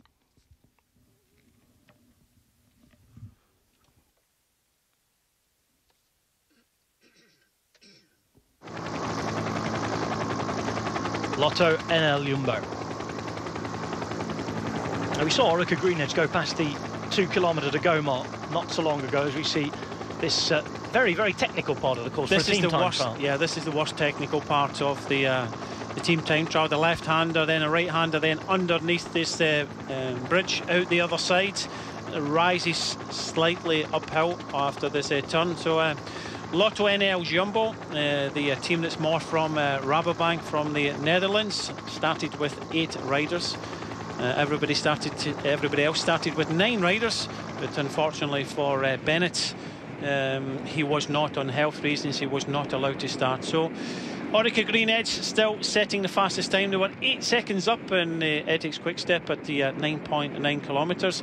They've just shed a couple of riders just within the last kilometres. So they said right from the start, Matt White, the sports director, said, we are here to win, and we are here to win the team time trial. We're not thinking about the overall in 3 weeks' time. We are here to do what we did last year in the Giro. 11th best time at 9.9 kilometres in for Team Lotto NL Jumbo. But it's a big moment. Time to go, says Alberto Contador. Winner of the Giro in 2008 without winning a stage. On that occasion, he was dragged off the beach after all the problems that were happening at the time. Not too much training, but he hung on to the pink jersey. He was here and won it on the road in 2011, but that result was later expunged following the Clenbuterol case. He's hoping to re-add a second Giro to his records. Per me è la corsa più bella del mondo, voglio lasciare il segno anche quest'anno. Sulla corsa rosa, un Alberto Contador che si è presentato via come favorito numero 1, l'Alberto Contador, quanto mai motivato a conquistare ancora quella maglia rosa, la maglia rosa che appunto nel corso della propria carriera l'atleta spagnolo di Pinto. Astana Pro Team setting the best time so far. They've had Sky already across the line. Ethics Quick Step across the line. 3 of the 4 pre-Giro big favourites have been out there and have set their times. Alberto Contador and Tinkoff Saxo about to take to the start ramp. We're watching Lotto Soudal at the minute and Jurgen van den Broek.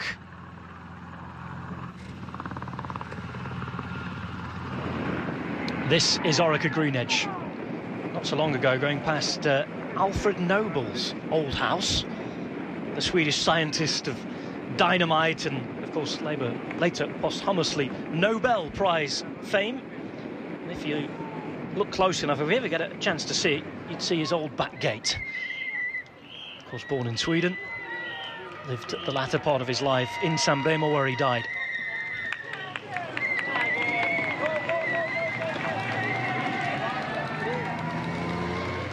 Orica Greenedge then into the final 600 metres. It's looking very, very strong from the Australian team as we expected.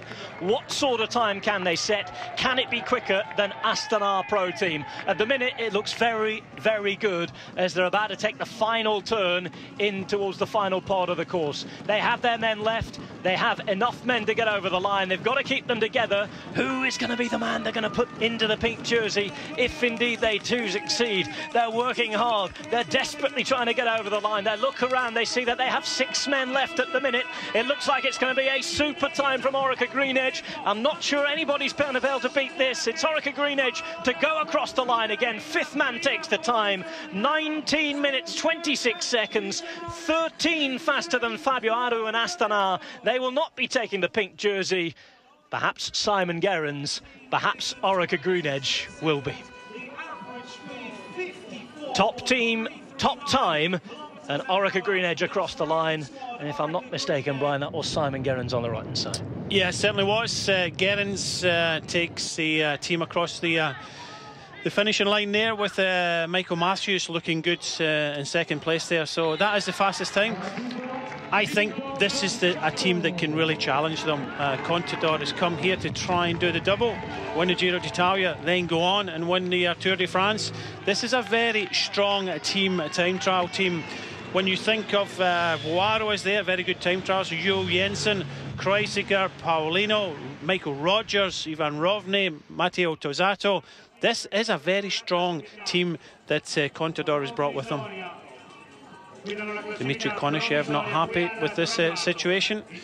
TV motorbike a little close. We said that it was really narrow, certainly on those sections where you've got the cliffs and the rocks on the right-hand side and the drop into the sea on the left-hand side. You can understand that he's not particularly happy about people interrupting things with his riders. Here they go. This is Katusha, Russian team who, well, 19 victories in 2015. The majority of them achieved in the latter part of the spring. They're the team of the moment, aren't they? They certainly are.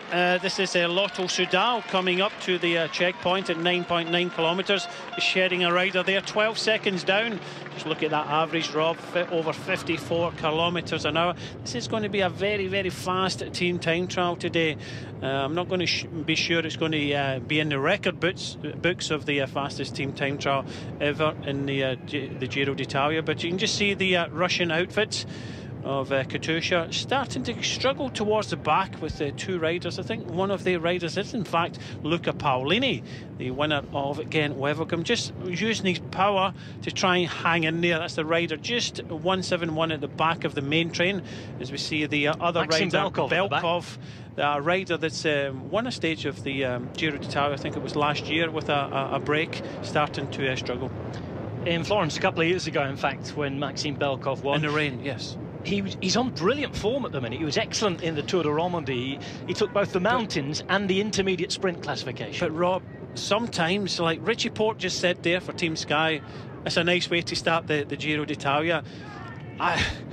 I don't think a team time trial is always best good for viewers sitting at home and watching it, but this is one of the hardest disciplines in our sport. To start the Giro d'Italia like this is just pain, pure pain. There's a lot of stress, and they come here with different equipment, and the stress that's actually on the whole team and the staff, you know, to get the team time trial bikes. In a time trial, they go off one at a time, and it's a bit more relaxed. In a team time trial, the atmosphere is building, everybody expects you're there as a team, and it's stressful times. So I would think, looking back at this day, when these riders finish, they'll be relieved more than excited, because it's a very difficult way to start the Grand Tour. 9th time that we've started the Giro d'Italia with a team time trial, 23rd overall. I mentioned earlier, for the benefit of those of you who might not have been with us, or you're off making a cup of coffee or a cup of tea or whatever, 1937 was the first ever one, and then it was really popular in the 1950s. We had one almost every year until 1956, and then it didn't reappear until the 80s, when it was à la mode again. For 81 we saw it reappear, and that was until 89. And then after that, it disappeared again. 17-year gap until it came back with that CSC win in 2006. And of course, that remains the fastest ever one. CSC, as it was then. Tinkoff Saxo it is now. Of course, looking down the years, lots of reminiscing to do. This is always a time of year where we commemorate the very sad death, tragic death a few years ago. Walter Whelan, who very sadly passed away whilst racing not too far away from this part of the world. And that was 4 years ago now. Walter Whelan, number 108, retired in his memory.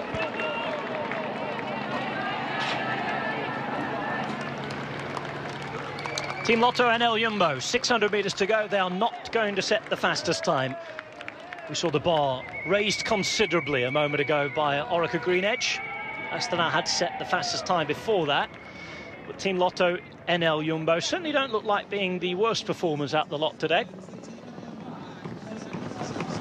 They've come here for their overall leader, Steven Kruijswijk. The riders dropping off the back. They have the experience of the likes of Chalingi here with them as well. Hofland for the sprints too. But Jan Lindemann, who was in a break in the Tour de Romandie last week. Robert Wagner, the former German road champion. They're going to cross the line here. Just a second faster than Bardiani, 9th. Canadel Garmin have won this event on 2 occasions since their formation, 2008 and 2012. Seems they've lost their mojo a little in the discipline in the recent years. After this break, we'll see how they do for Ryder High.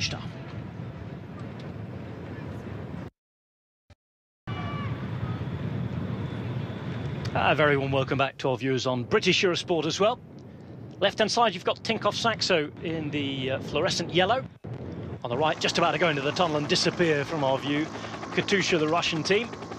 This looks like a better view for the minute, though. Stunning around here.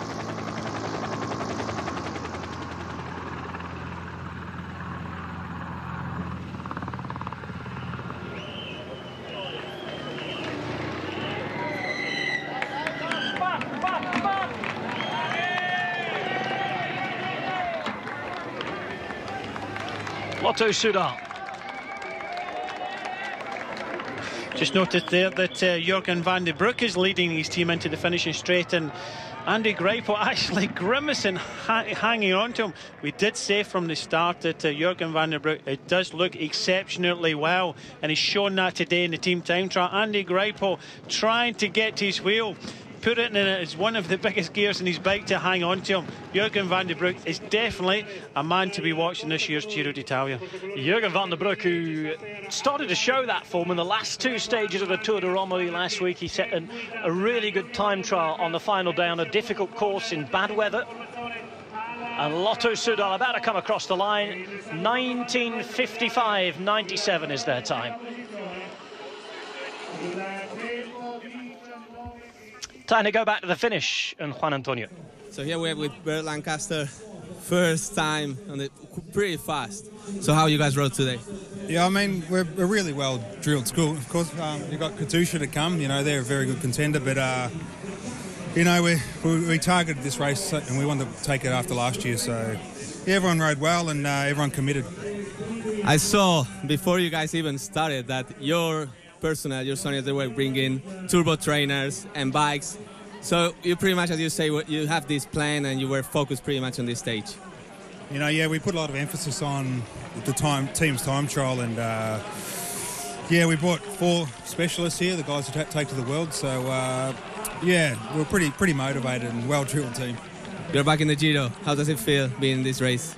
I think it's my 10th Giro this year, so first one was in 2003. I love this race. It's probably my favourite. The tour is a tour, but it's just the Italians are so passionate, and it's an epic race. Definitely the hardest race in the world, I think, and it's great to be back.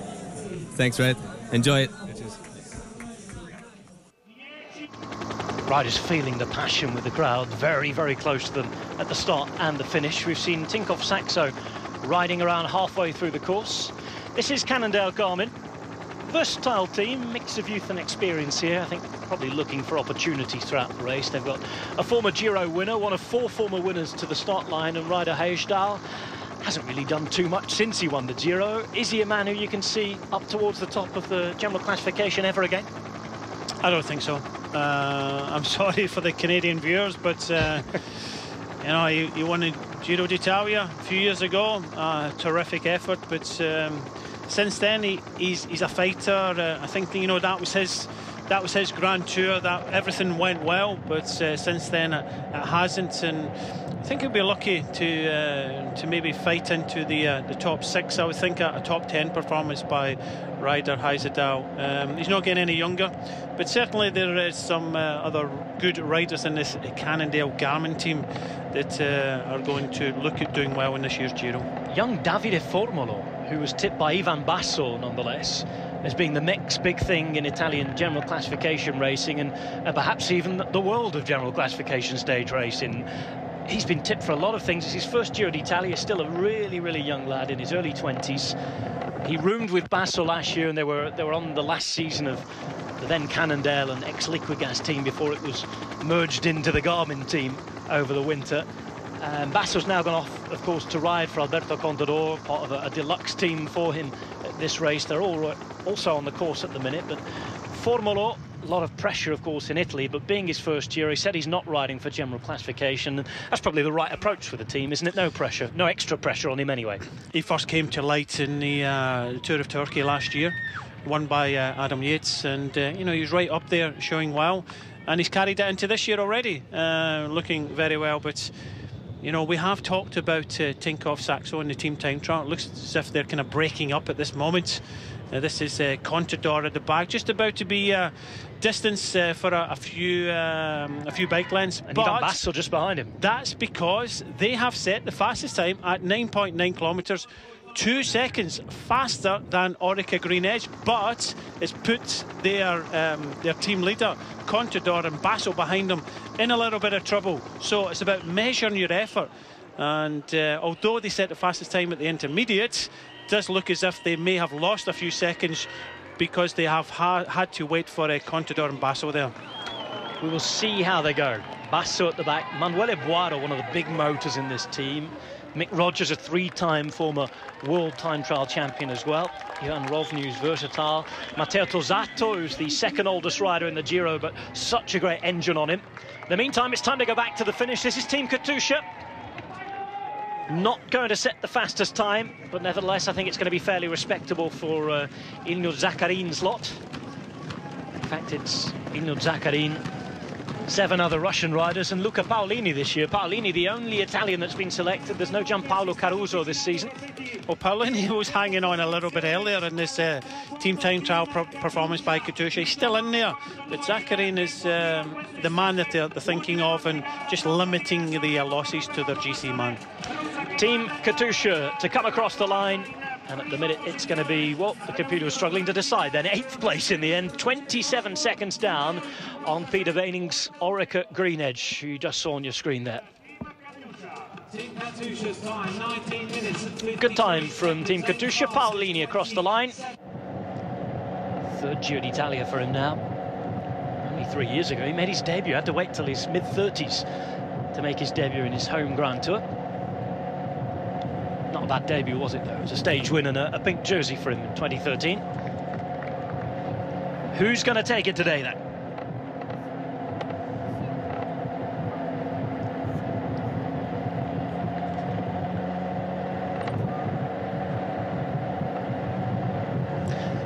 "21 days from San Lorenzo on Mare to Milan.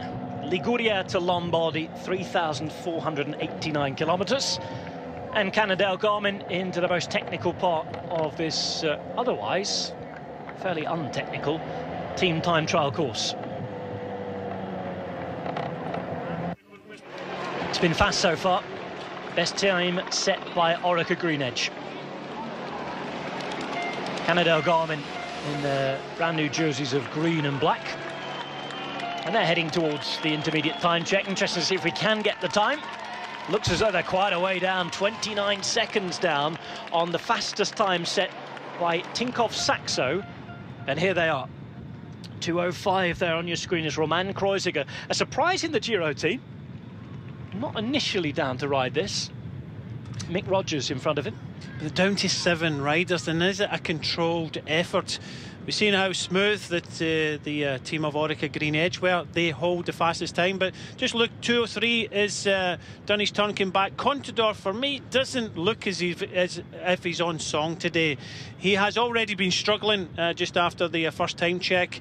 He only done a short turn at the front, and Contador looked, for me, maybe a little bit tense on the start line. Doesn't seem to be enjoying himself today. In his best interest, it's important for him just to keep, not hang around the back that we've seen some of the other GC contenders, to keep on continuing in this line. They still have 7 riders left, and we're inside the last 2 kilometres for Tinkoff Saxo. For me, the only team that can knock Orica Green Edge off the top spot. I mentioned Alfred Noble's back gate before. We've just gone past it as Ivan Basso pulls off. So there'll be no pink jersey again for Ivan Basso this time. 1.5 kilometres to go for Tinkoff Saxo. You said that Alberto Contador was nervous today. He was sounding out a warning to his team in the press over the last couple of days, saying, watch out, be careful, we have to do a proper job today. We saw last week in the Tour de Romandie that any differences on an opening stage team time trial can be crucial. And if you think back to that race last week, Sky took a lot of seconds out of everybody. Katusha, the eventual winners, only 5 seconds behind again, taking almost a minute out of some of the other general classification contenders, and they just didn't recover all the whole week. Yes, of course, it's a Giro, it's 3 weeks long, but you really don't want to be giving yourself any sort of obstacles if you can help it early on. The thing is, inside the last kilometre now, I don't think it's going to be fast enough for Tinkoff Saxo. It's how much time they are going to lose to Orica Green Edge. They'll not be worried about that. They'll be more inclined to wonder how much time. See a can or glasses just being thrown across the road there. They'll just want to limit the losses, if there are any losses, with the other GC contenders. Mick Rogers leading them around. Only 6 riders left. So it's going to be a very good time. But Contador doesn't look as if he's on song today. Tinkoff Saxo coming around the corner. It's going to be a top time. Is it the best time? I'm not so sure. We wait to see. 450 metres to go for Tinkoff Saxo. Mick Rogers giving it his all. Contador still in that formation, so no problems as far as him coming off the back is concerned just yet. They've kept bodies together. They have 6 men in there at the minute, Tinkoff Saxo. Ivan Basso isn't one of them. They're fighting hard to try and take the best time. They're not going to take the Maglia Rosa on the day, though, although it is going to be a top, really strong time for Tinkoff Saxo. Out of the GC contenders so far, the best time. It's a 2nd place for them, and I think Orica Green Edge now know that they are the team that have won. Tinkoff Saxo so close, 7 seconds off Orica Green Edge, and with Cannondale Garmin behind, Frances Desjeux the last team on the line. None of them at the minute threatening on the partial times halfway through the course, and I think that muted celebration can begin, and I think even the riders not confident in their peers on the road at the minute. Complete celebration for them. I think Tinkoff Saxo will be more than happy with this. You look at the faces as they crossed the line. That was a very difficult start to the Giro d'Italia for all of them, especially Alberto Contador. I don't think he'll gain too much confidence from that, but it is a 3-week race and he will get stronger. He knows how to win Grand Tours. He's done it before, so he will get stronger. But it does look as if Orica Green Edge will be taking the honours like they did last year. But Tinkoff Saxo have to be happy because they have delivered their leader in front of most of the other GC contenders. Frances Desjeux enjoyed this race in 2014. They won 3 stages. They helped their then sprinter Nasser Bouhanni take home the red points jersey. He has since left for pastures new. He's gone to professional continental level at a team dedicated to him at Cofidis. They weren't invited to this race. We'll see him at the Tour de France. And here, Française des Jeux trying their best to set the top time. They are well off it. 6th at the minute, 14 seconds down. It's not too bad a time. They are still together, all 9 riders. Only a matter of 12 seconds off the fastest team. So just look as if Française des Jeux are happy. Does that mean this is an early celebration then? A bit too early? No, we said it right from the talk. It was between Orica Greenedge and Tinkoff. Tinkoff were fastest at the check mark at 9.9 kilometres over this whole distance of 17.6 kilometres. They maintained their structure all the way to the finish, and I'm going to take the pink jersey with Simon Gerrans. I don't think there's 2 teams to finish. Cannondale Garmin, the team here, and also Française des Jeux, they aren't setting the fastest times on the course, so it does look as if Simon Gerrans will be the first pink jersey. So yeah, that's why they're celebrating. They came here with a plan to win the team time trial yet again in the Giro d'Italia, and that's the man that's going to be wearing the pink jersey, Simon Gerrans. Simon Gerrans, former winner of a stage on the Giro d'Italia back in 2009. Hasn't ridden the race since then. Back today. It's not a bad return, is it? Straight into pink. Great return, and Michael Matthews was just in second place there, but I think the plan was for Gerrans to take that. Great confidence booster. Gerrans, he's had a horrible season as well so far. He has. That's what it's just a confidence booster for Gerrans, a man that's won stages in every Grand Tour, from the Tour of Italy, Tour of Spain, and Tour de France. And difficult time with illness and injury. He is back, and great to see Simon Gerrans at the top of the tree again. We just saw Nate Brown of the United States of America off the back there for Cannondale. 154 is André Cardoso, who's one of the 3 Portuguese riders in this Giro d'Italia. Tom Danielson in front of him, who's been going well without too much reward recently. Inside 1.6 kilometres to the line for Team Cannondale Garmin, who will be our penultimate team across the line today. And for them now, Brian, you get the feeling it's about doing the best job possible for their leader, Ryder Hagedal. That's what they have to try and do. Keep him in a good position. He doesn't lose too much time, and like we said all along, this is going to be a matter of seconds. The Giro d'Italia could be a matter of minutes in 3 weeks' time when we come into Milan. So it's just confidence building. It's a big show. I love team time trials, but it's for the team. It's hard. It's a big motivation, but it's the only time that you have a team time trial in a race like this that you get to share it with the rest of your team. Because the lead out trains for the likes of the sprinters. It's the sprinter that goes up and takes the stage one, and the team gets the plaudits afterwards in the press. So this is so special an event that you get to share the podium with the rest of your teammates, and that's why it's so special to a lot of teams like Orica Greenedge, and that's why they've targeted it. Cannondale Garmin then, as the time stopped to tick past them. They're already past the winning time of Orica Greenedge. Slower as well now than Tinkoff Saxo, who, by the way, did have Mr. Tinkoff himself in the car today. He'll be saying that that's his influence with a good performance. I'm sure, as he is the flamboyant character we expect Oleg Tinkoff. We'll be hearing from him over the next few days. Cannondale Garmin, though, not a day really to remember for them. They used to be the kings of this discipline. Very, very first year they were together, they made it their job to do this. But it sort of sums up a little the atmosphere in the team this year. Not quite as it was. It's a time of transition for Cannondale Garmin, and they're going to be amongst the worst teams on the road today. 18th out of 21 teams so far to cross the line, 53 seconds down, with only Française des Jeux to go, and they look to be going quite a bit quicker behind.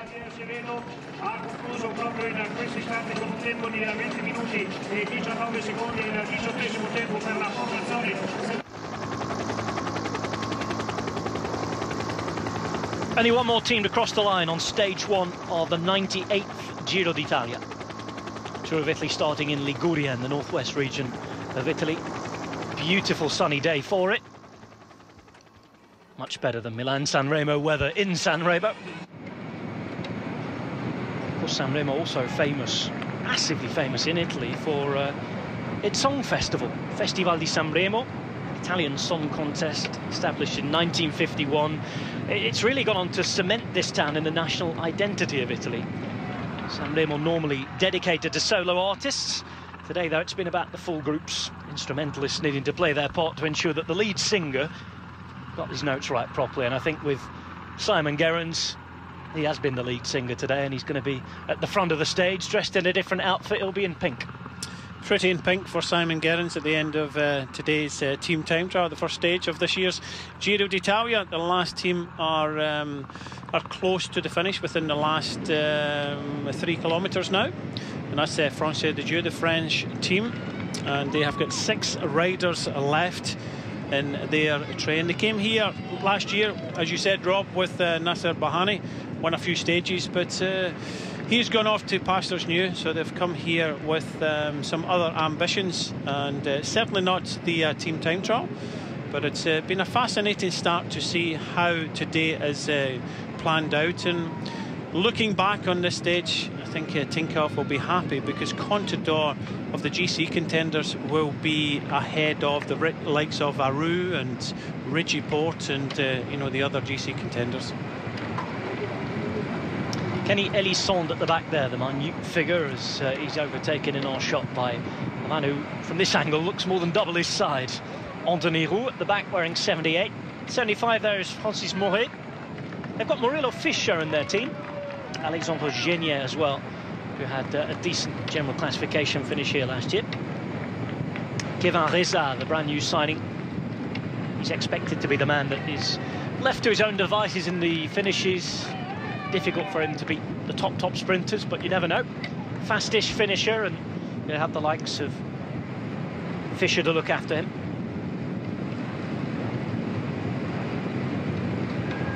Last team to finish then today, and we've already been thoroughly entertained on what has been a beautiful sunny afternoon in San Remo. Just outside a kilometre to go for Française des Jeux. We're going to see Orica Green Edge on the podium, just as it was in Belfast last year in the rain.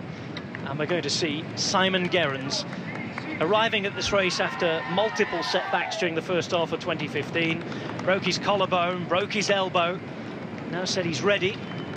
He was targeting time in the pink jersey. And of course, you could all be forgiven at home for having a bit of deja vu, because it was Fein tough last year.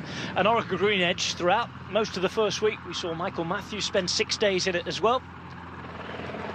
Well, it's been a very stressful day for a lot of these teams, and unlike last year, it looks as if all the teams have got through this team time trial unscathed, because we had a nasty accident last year with Dan Martin in the first stage, and it looks as if all the teams do not have any problems in this could have been pretty technical team time trial today. Well, we were worried about crashes today early on because of the narrow roads, because of the fact that we had team cars not able to get there on all parts of the route. Very, very difficult. But it looks as though, touch wood, coming to the final 400 metres, that everybody has survived unscathed. Française des Jeux then. The French team in the blue and white, getting their riders across the line. They aren't going to pick up the best time, but it's going to be very, very respectable considering their recent history in this event. It's a really good 8th place for Française des Jeux, just 26 seconds down on the eventual winning time of Orica Green Edge of Australia, who for the 2nd year running win this opening Giro d'Italia stage. The fastest time is Orica Green Edge with a time of... Done and dusted. Day one ends like this. Team time trial standings after stage 1 on the 2015 Giro d'Italia see Orica Green Edge finish 7 seconds faster than Alberto Contador's Tinkoff Saxo. Fabio Aru and Astana in 3rd at 13 seconds. Etix with Rigoberto Urán in 4th, 19 seconds back. Movistar in 5th. You have to look down to 9th, though, for Richie Port's Team Sky, 27 seconds behind the winners on the day. That's the man who is about to go into the pink jersey, Simon Gerrans. a top rider, and how fitting it should be that for a classics man in San Remo, he will go into pink. Simon Gerrans, the leader of the Giro d'Italia for the first time. Michael Matthews in second place, with Hepburn there as well on the same time. Veining, Clark, Chavez made it over as well, with Boiro, Kreuziger, Rogers and Contador 7 seconds back, and making up the very, very early top 10 as we look out to the Mediterranean Sea here in San Remo.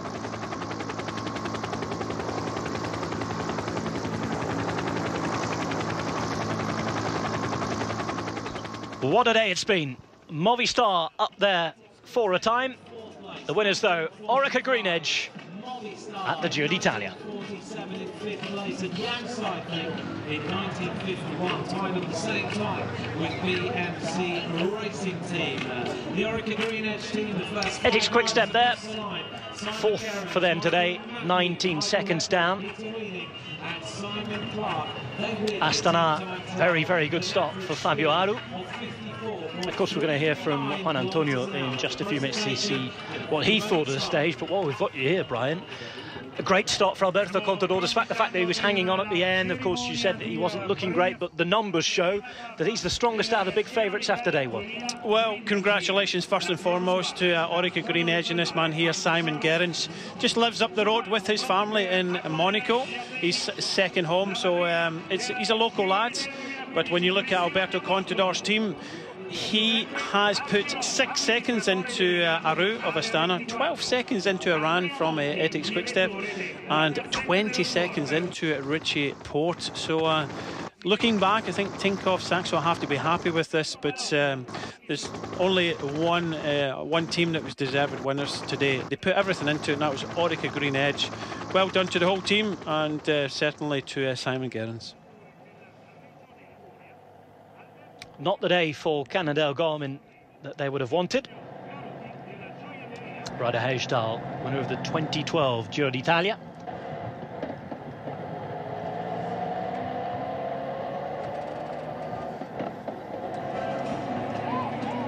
And of course we await the presentation here in San Remo, where the classic used to finish, pardon me, until a few years ago. Michael Matthews ready. Another winning day for him. Orica Green Edge, the winners of stage one today.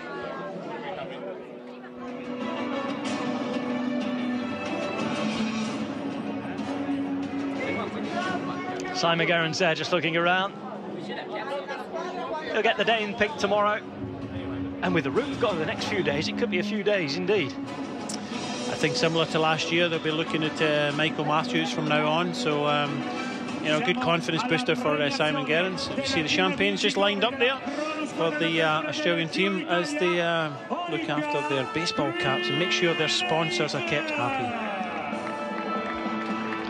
Back goes the big screen.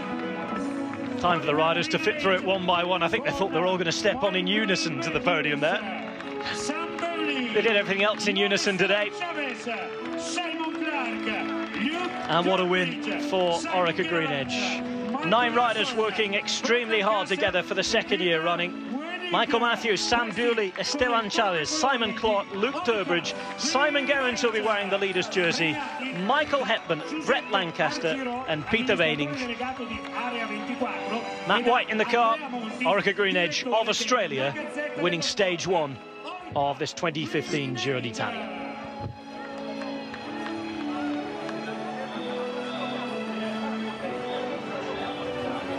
So they keep their Giro TTT title. Giro d'Italia, Cristina Chiavotto consegna anche i fiori alla formazione vincitrice. And they'll be collecting the prizes, the champagnes at the ready, I should say Prosecco in this part of the world, sorry. Just before anybody gives me a telling off. And of course we go to Prosecco Company for the time trial later on in this Giro. Valdobbiadene, stage 14, once we've been and touched the south and are back up the east coast. First celebration of 21 to come though, and it belongs to Orica Green Edge, Australian team who have got exactly what they came for, a stage win and a pink jersey.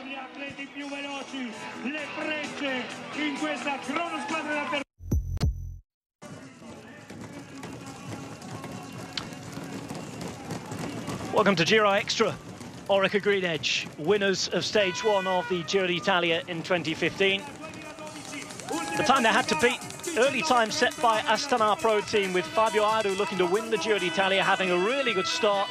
Orica Green Edge not thinking of the overall win. They wanted the stage today, just as they had it 12 months ago. They wanted the pink jersey, and they beat that time very, very well. 13 seconds at the time faster than Astana. 54.3 kilometers per hour the average, and over the course of 17.6, very, very fast, and bathed in sunshine kilometers from San Lorenzo al Mare to San Remo. It was a really, really good ride.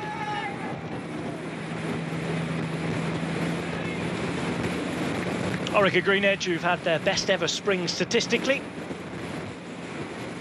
2014 Giro, they won the opening team time trial, with Svein Tufts putting on the first pink jersey of the race on his birthday. Michael Matthews then taking the overall race lead after that, and was in the jersey when he won stage 6. Peter Weining also went on to win a stage 9. And after that, they finished with just 2 riders on the final podium. What a story last year's Giro d'Italia was for Orica Green Edge. I know a lot of fans down under in Australia have stayed up very, very late to watch them clinch the win. We thank you for staying with us, and we hope that you're going to stay with us for the next few minutes, because Ashley House is going to return with Juan Antonio Fletcher at his side. Time to see what the former Classics man Van der Fletcher himself thought about it. An Argentine-born Catalan rider, now a Eurosport man. Let's go and hear from him. Hi there, welcome back to the Giro d'Italia at the finish line of stage 1 in San Remo. The team time trial has finished. Juan Antonio Fletcher is with me, of course, as always. Juan Antonio, your overview of the first stage. It's been amazing and fast, and it's been until the last moment, until we saw Saxo Tinkoff crossing the finish line, that we didn't know exactly what would happen. We were here and we could feel the atmosphere from the guys from Orica Green Edge, how happy they were when they saw they were the winners. Well, we've just seen them cross the finish line on Eurosport, and of course you've seen the whole of the stage live today. What was it that Orica Green Edge did so right today? They are specialists on this type of stages. That was their goal, and they had like a Burr Lancaster super specialists, guys like Luke Dobridge for the track. So they really know how to make the turns on the team time track, which is something very important. So as we say, they were not having good climbers, but they were focused on this goal, and they achieved this goal. So now they were going to try to keep the pink jersey for longer until the Abetone. Yeah, of course. And when we see the pink jersey on the podium right now, that's Simon Gerrans, of course. It's a lovely story. Simon Gerrans, a very, very popular man amongst the peloton. But in terms of preparation for a team time trial, what is it that Orica Green Edge do that others don't? Mainly, I think it's everything coming from Australia. They have a lot of culture and riding on the track, same like British guys does. So they have a great batch of riders that they really know the technique, they really know how to make those turns, they really know how to ride and positioning the guys on inside the team to ride as fast as possible. And they show it today again. They did really show it today. Simon Gerrans, I've mentioned already, he's a popular guy. Tell us a little bit about what it means for him as well. Well, I think it's very special putting the pink jersey today, because here in San Remo, we are in San Remo, he won Milano San Remo some years ago, and he lives not far away from here. He lives in Monaco, and yeah, for him it's something very special for sure. His family, we just saw his wife and the kids, so he's probably one of his favorite days today. Well, I know he had a nice chat with you yesterday, Juan Antonio, and right now we're hearing from Simon Gerrans today. Congratulations, pink in San Remo. That might be a special place for you. Yeah, San Remo is turning out to be a pretty special place for me in Italy. But yeah, what an honour to have the pink jersey. And you know, I say time and time again, all my victories are due to some fantastic teamwork. But yeah, this jersey, there's none more so than this jersey. You guys are getting very experienced and always on top on the team time trials, just keeping that talent. Yeah, I think we have a few guys that are real specialists in the team. And we had several of them here today, and I think it's a real credit to them that they really drove the pace, and everybody fully committed to the plan at the start of the day. And I think thanks to that, you know, we have had such a good time. Thanks, Simon. Congratulations again. Cheers, Fletcher. Thank Cheers.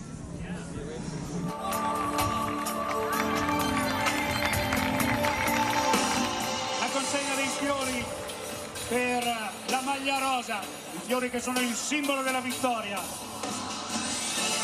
Simon Gerrans, che su questo traguardo aveva trionfato nel 2012.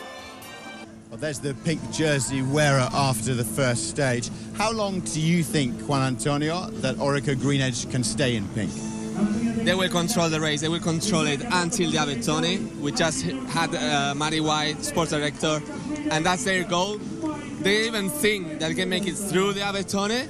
So I think for the race, it's a great thing that a team like Orica, they're willing and wishing to control the race now. So that's a goal, and that's going to put pressure out of Astana, because we were with Aru talking before, and for them, winning is always nice. But like giving the jersey to a team like them, it's perfect situation. So we will have a great first week, control race, and also the main contenders saving energy for the final.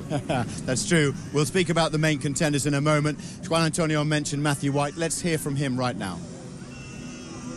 Matty White, congratulations. Great victory, great way of starting the Giro d'Italia. It is. Look, we did that last year, and it's really great for the team because the pressure is gone. Our number one objective was to win today, and now we go on the hunt for stages. But the boys did a very, very creditable ride today, and they should be very proud of their efforts. I guess also was playing like having Simon Gerrans crossing for the first free finish line. Yeah, he is the captain of our team, and look, he's on the way back. He's had a horrible year with injuries, but he's in very good shape, and it's only fitting he has the yellow as the Maglia Rosa today. That was the goal until today. What's the next goal? Maybe keeping the pink jersey? Yeah, I would like to keep the pink jersey to Abetone. I think it's going to be hard. These two stages in Liguria, not tomorrow, but the next two, they're very hard stages. They're not going to be easy to control, but we're going to do our best. Thanks, Matty. See you.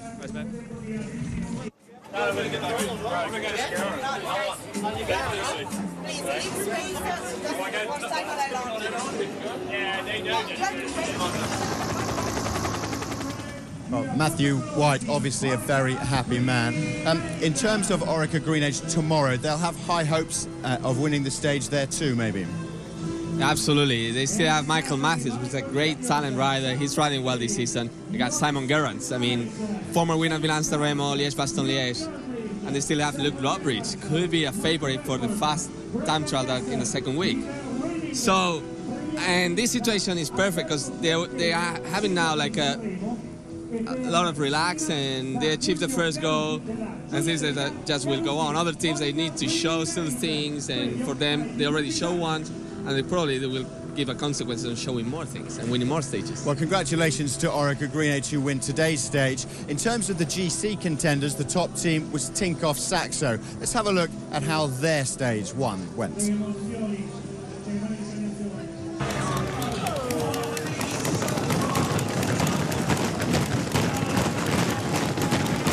Tinkoff Saxo starting really, really well for Alberto Contador. It's at a really good time at the first part. Fastest indeed it was. Contador, Basso, a couple of others just losing the wheels slightly towards the end.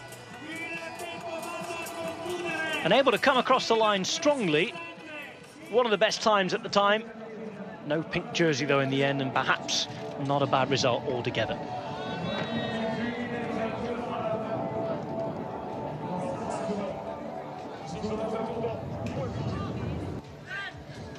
Many said and noted that Contador looked tense, looked nervous, perhaps influencing things.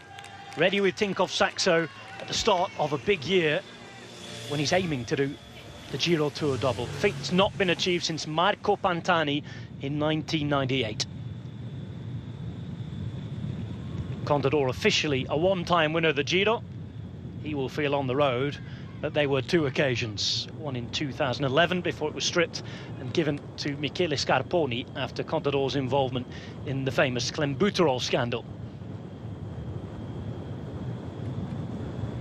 Just the first little images that he was struggling to hold that final wheel. Managed to hold on there towards the end as they came into the final couple of kilometres.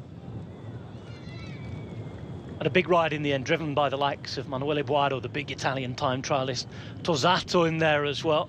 Kreuziger riding hard. Ivan Basso doing early turns before he was dropped at the end as well. Contador was kept in the perfect position. Really good time for the Pistolero.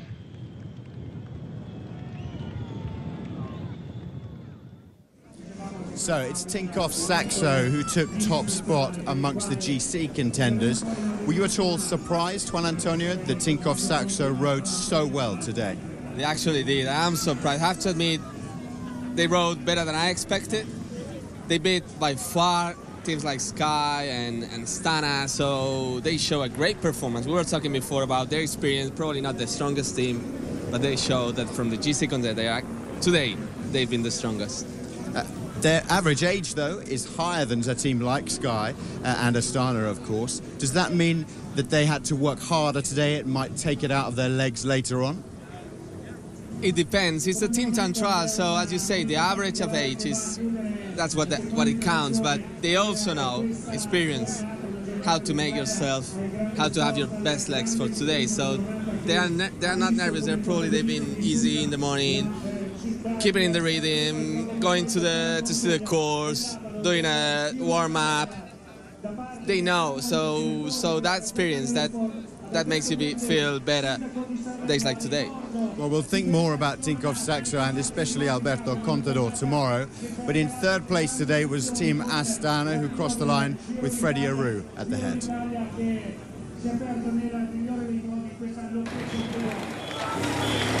Fabio Aru for Astana. Italians numero uno hope. Lots of talk in the newspapers, particularly the big pink newspaper after which this race has taken its colour. Tipping this man. Podium 12 months ago, third place. This time he brings a team dedicated to his cause. He is the sole aim of Astana. No Vincenzo Nibali, actually organised desperately getting back the former winner and reigning Tour de France champion. He preferred to concentrate on July. Astana Pro team, though, setting the early time. They were the fourth team out onto the road today in the sunshine. And for quite a while, after crossing the line here, they were sat on that winner's throne. Only knocked off in the end by Orica Greenwich.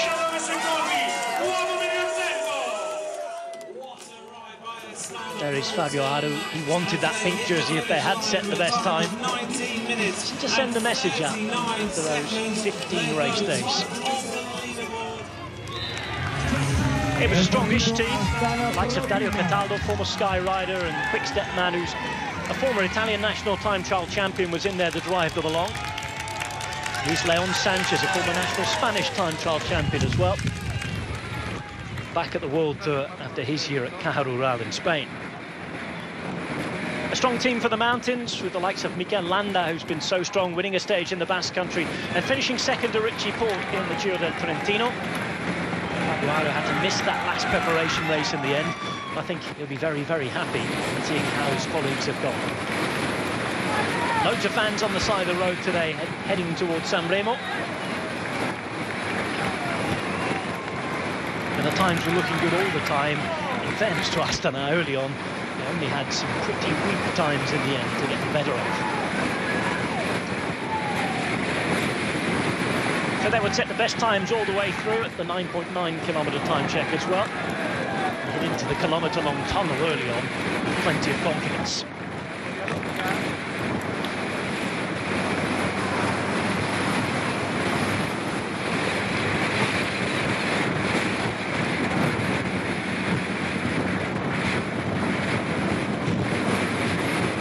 Astana had a winter full of problems. Doping scandals from last year carried over. A lot of people, a lot of fans not too happy to still see them on the World Tour, but they worked hard to keep their licence. They are here. Now they are here. They are ready to work hard and try and win the race. Aru has been up the mountains very, very close here in Sestriere.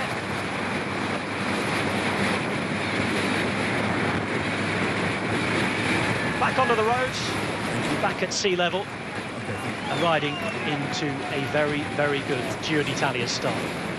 That's Fabio Aru.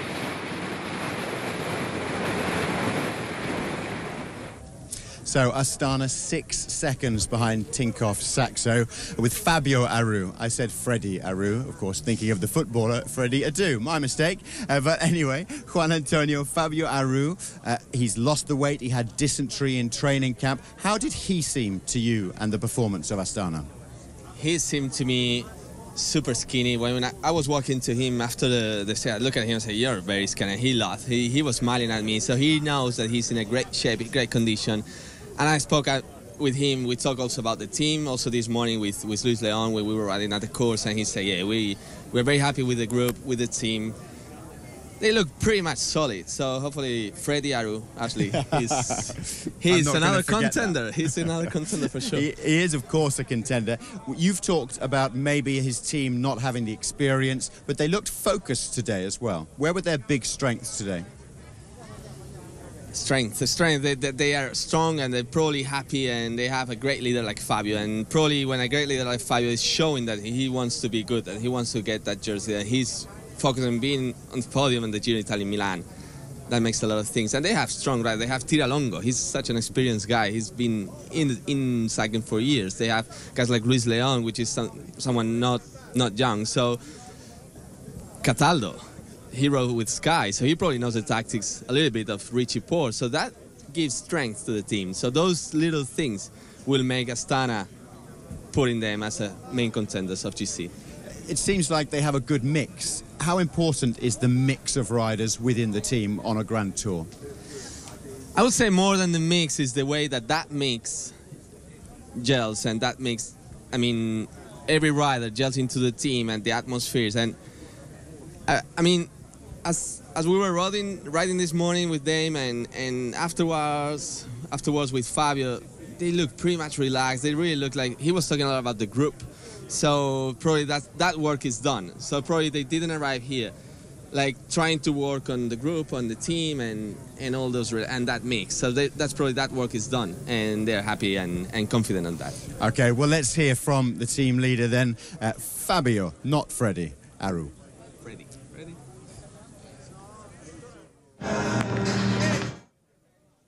Contento di essere qua al Giro e l'affetto della gente really è una cosa spettacolare, tantissimi tifosi e insomma, spectacular thing to see so many far divertire un po' tutti. fans out there on the road. Hai parlato del gruppo, la squadra sembra una di justice. quelle più forti, soprattutto quando arriva la salita. Ma la squadra è la cosa You've got one of the più strongest importante, squads, è uno certainly, sport di squadra e as far as the mountains are insomma, essere concerned. un bel gruppo è quello che fa la differenza. Yeah, we've got a really good group Ci here, siamo really allenati strong team in the tanto mountains, tutti as you say. assieme e quindi I think we're going to try and do everything together. Grazie Fabio, Of bocca al course, lupo. That's the important thing.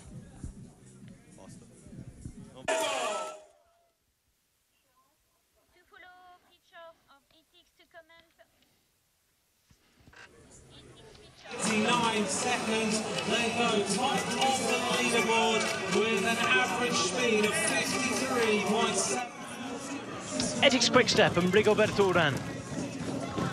Not a bad start for them. They came very, very close to setting what would have been the fastest time at the time. Just a handful of seconds off Astana when they crossed the line, but of course Orica Green Edge was to come after that. Tom Bonan making his Giro debut, but riding for Rigoberto Urán. Bonan crossing the line first, hoping to take pink. Wasn't going to be the case. Ethics Quickstep, though, with a fairly solid start.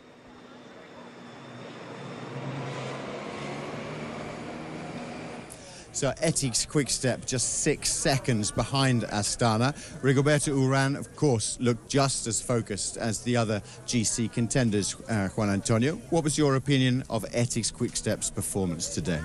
It was great. I mean, of course, they're having guys like Tom Bonan and Ilokais, big engines to ride on this course. And Rigoberto, he was showing happiness. He was happy that he was in front of guys like Richie, but he was saying, well, still a long way to go. But he was pretty much happy with today's performance. And Tom, your old friend, how did he do? He rode fantastic for sure. I mean, I haven't looked much of, couldn't speak to him, but I will do it later. We have 3 weeks, but he is probably. I was talking to him yesterday, and he was super happy being in the Giro. First time he's in the Giro, and they don't have. I mean, Ethics. They don't have a strong team for the mountains. They only have like Seri and a few other guys, but it seems to me like they have a stronger team for rolling and flat stages, but that might be enough. Who knows? At the end, I think that Rigoberto, he will do a great time trial in the second week, and who knows, he might go on the attack on some climb. Okay, so that's 3 of the main GC contenders. Let's now deal with the team of the 4th man, Richie Porte and Team Sky.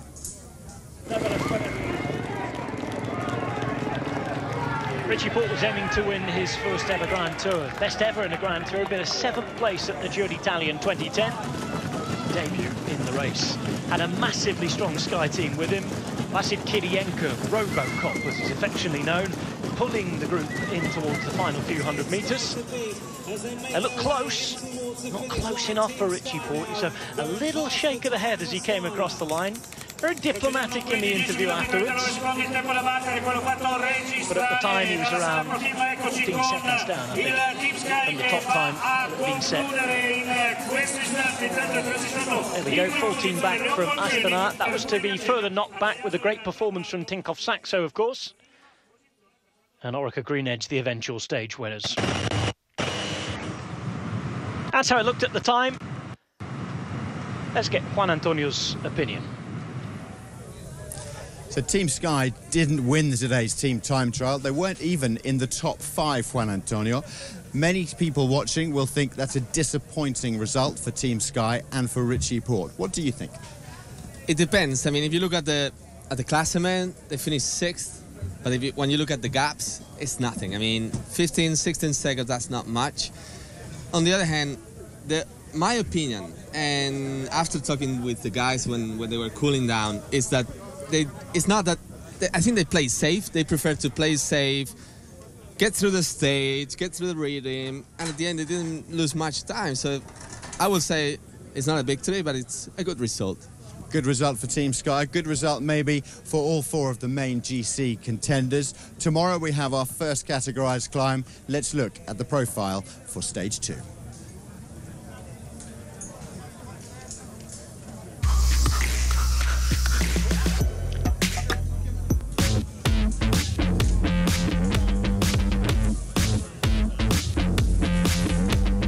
Albenga to Genoa. Genoa to Unai, 173 kilometres tomorrow. Heading into the Ligurian Hills early on. One question about last day to Genoa.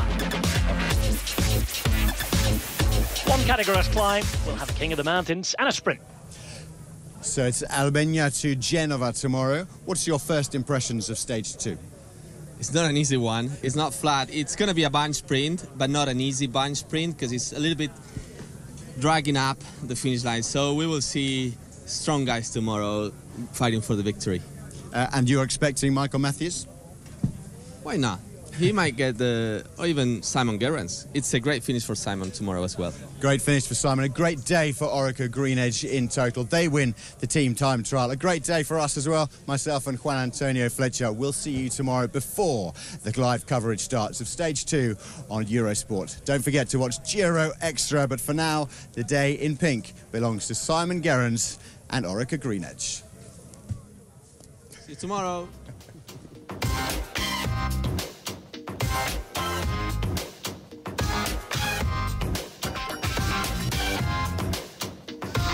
You can indeed join us tomorrow, Albenga to Genova, 177 kilometres. That's 14:30 Central European time, 1:30 if you're watching in the United Kingdom, Republic of Ireland or Portugal. Also, plenty more coming up. Tour of Azerbaijan in the morning, 8:30 a.m. on British Eurosport, 9:30 on the continent. 4 days of Dunkirk, stage 5 as well. That's 4:45 on British Eurosport, 6:30 on Eurosport 2. And the Tour of California tomorrow evening as well. It's all happening on the home of cycling.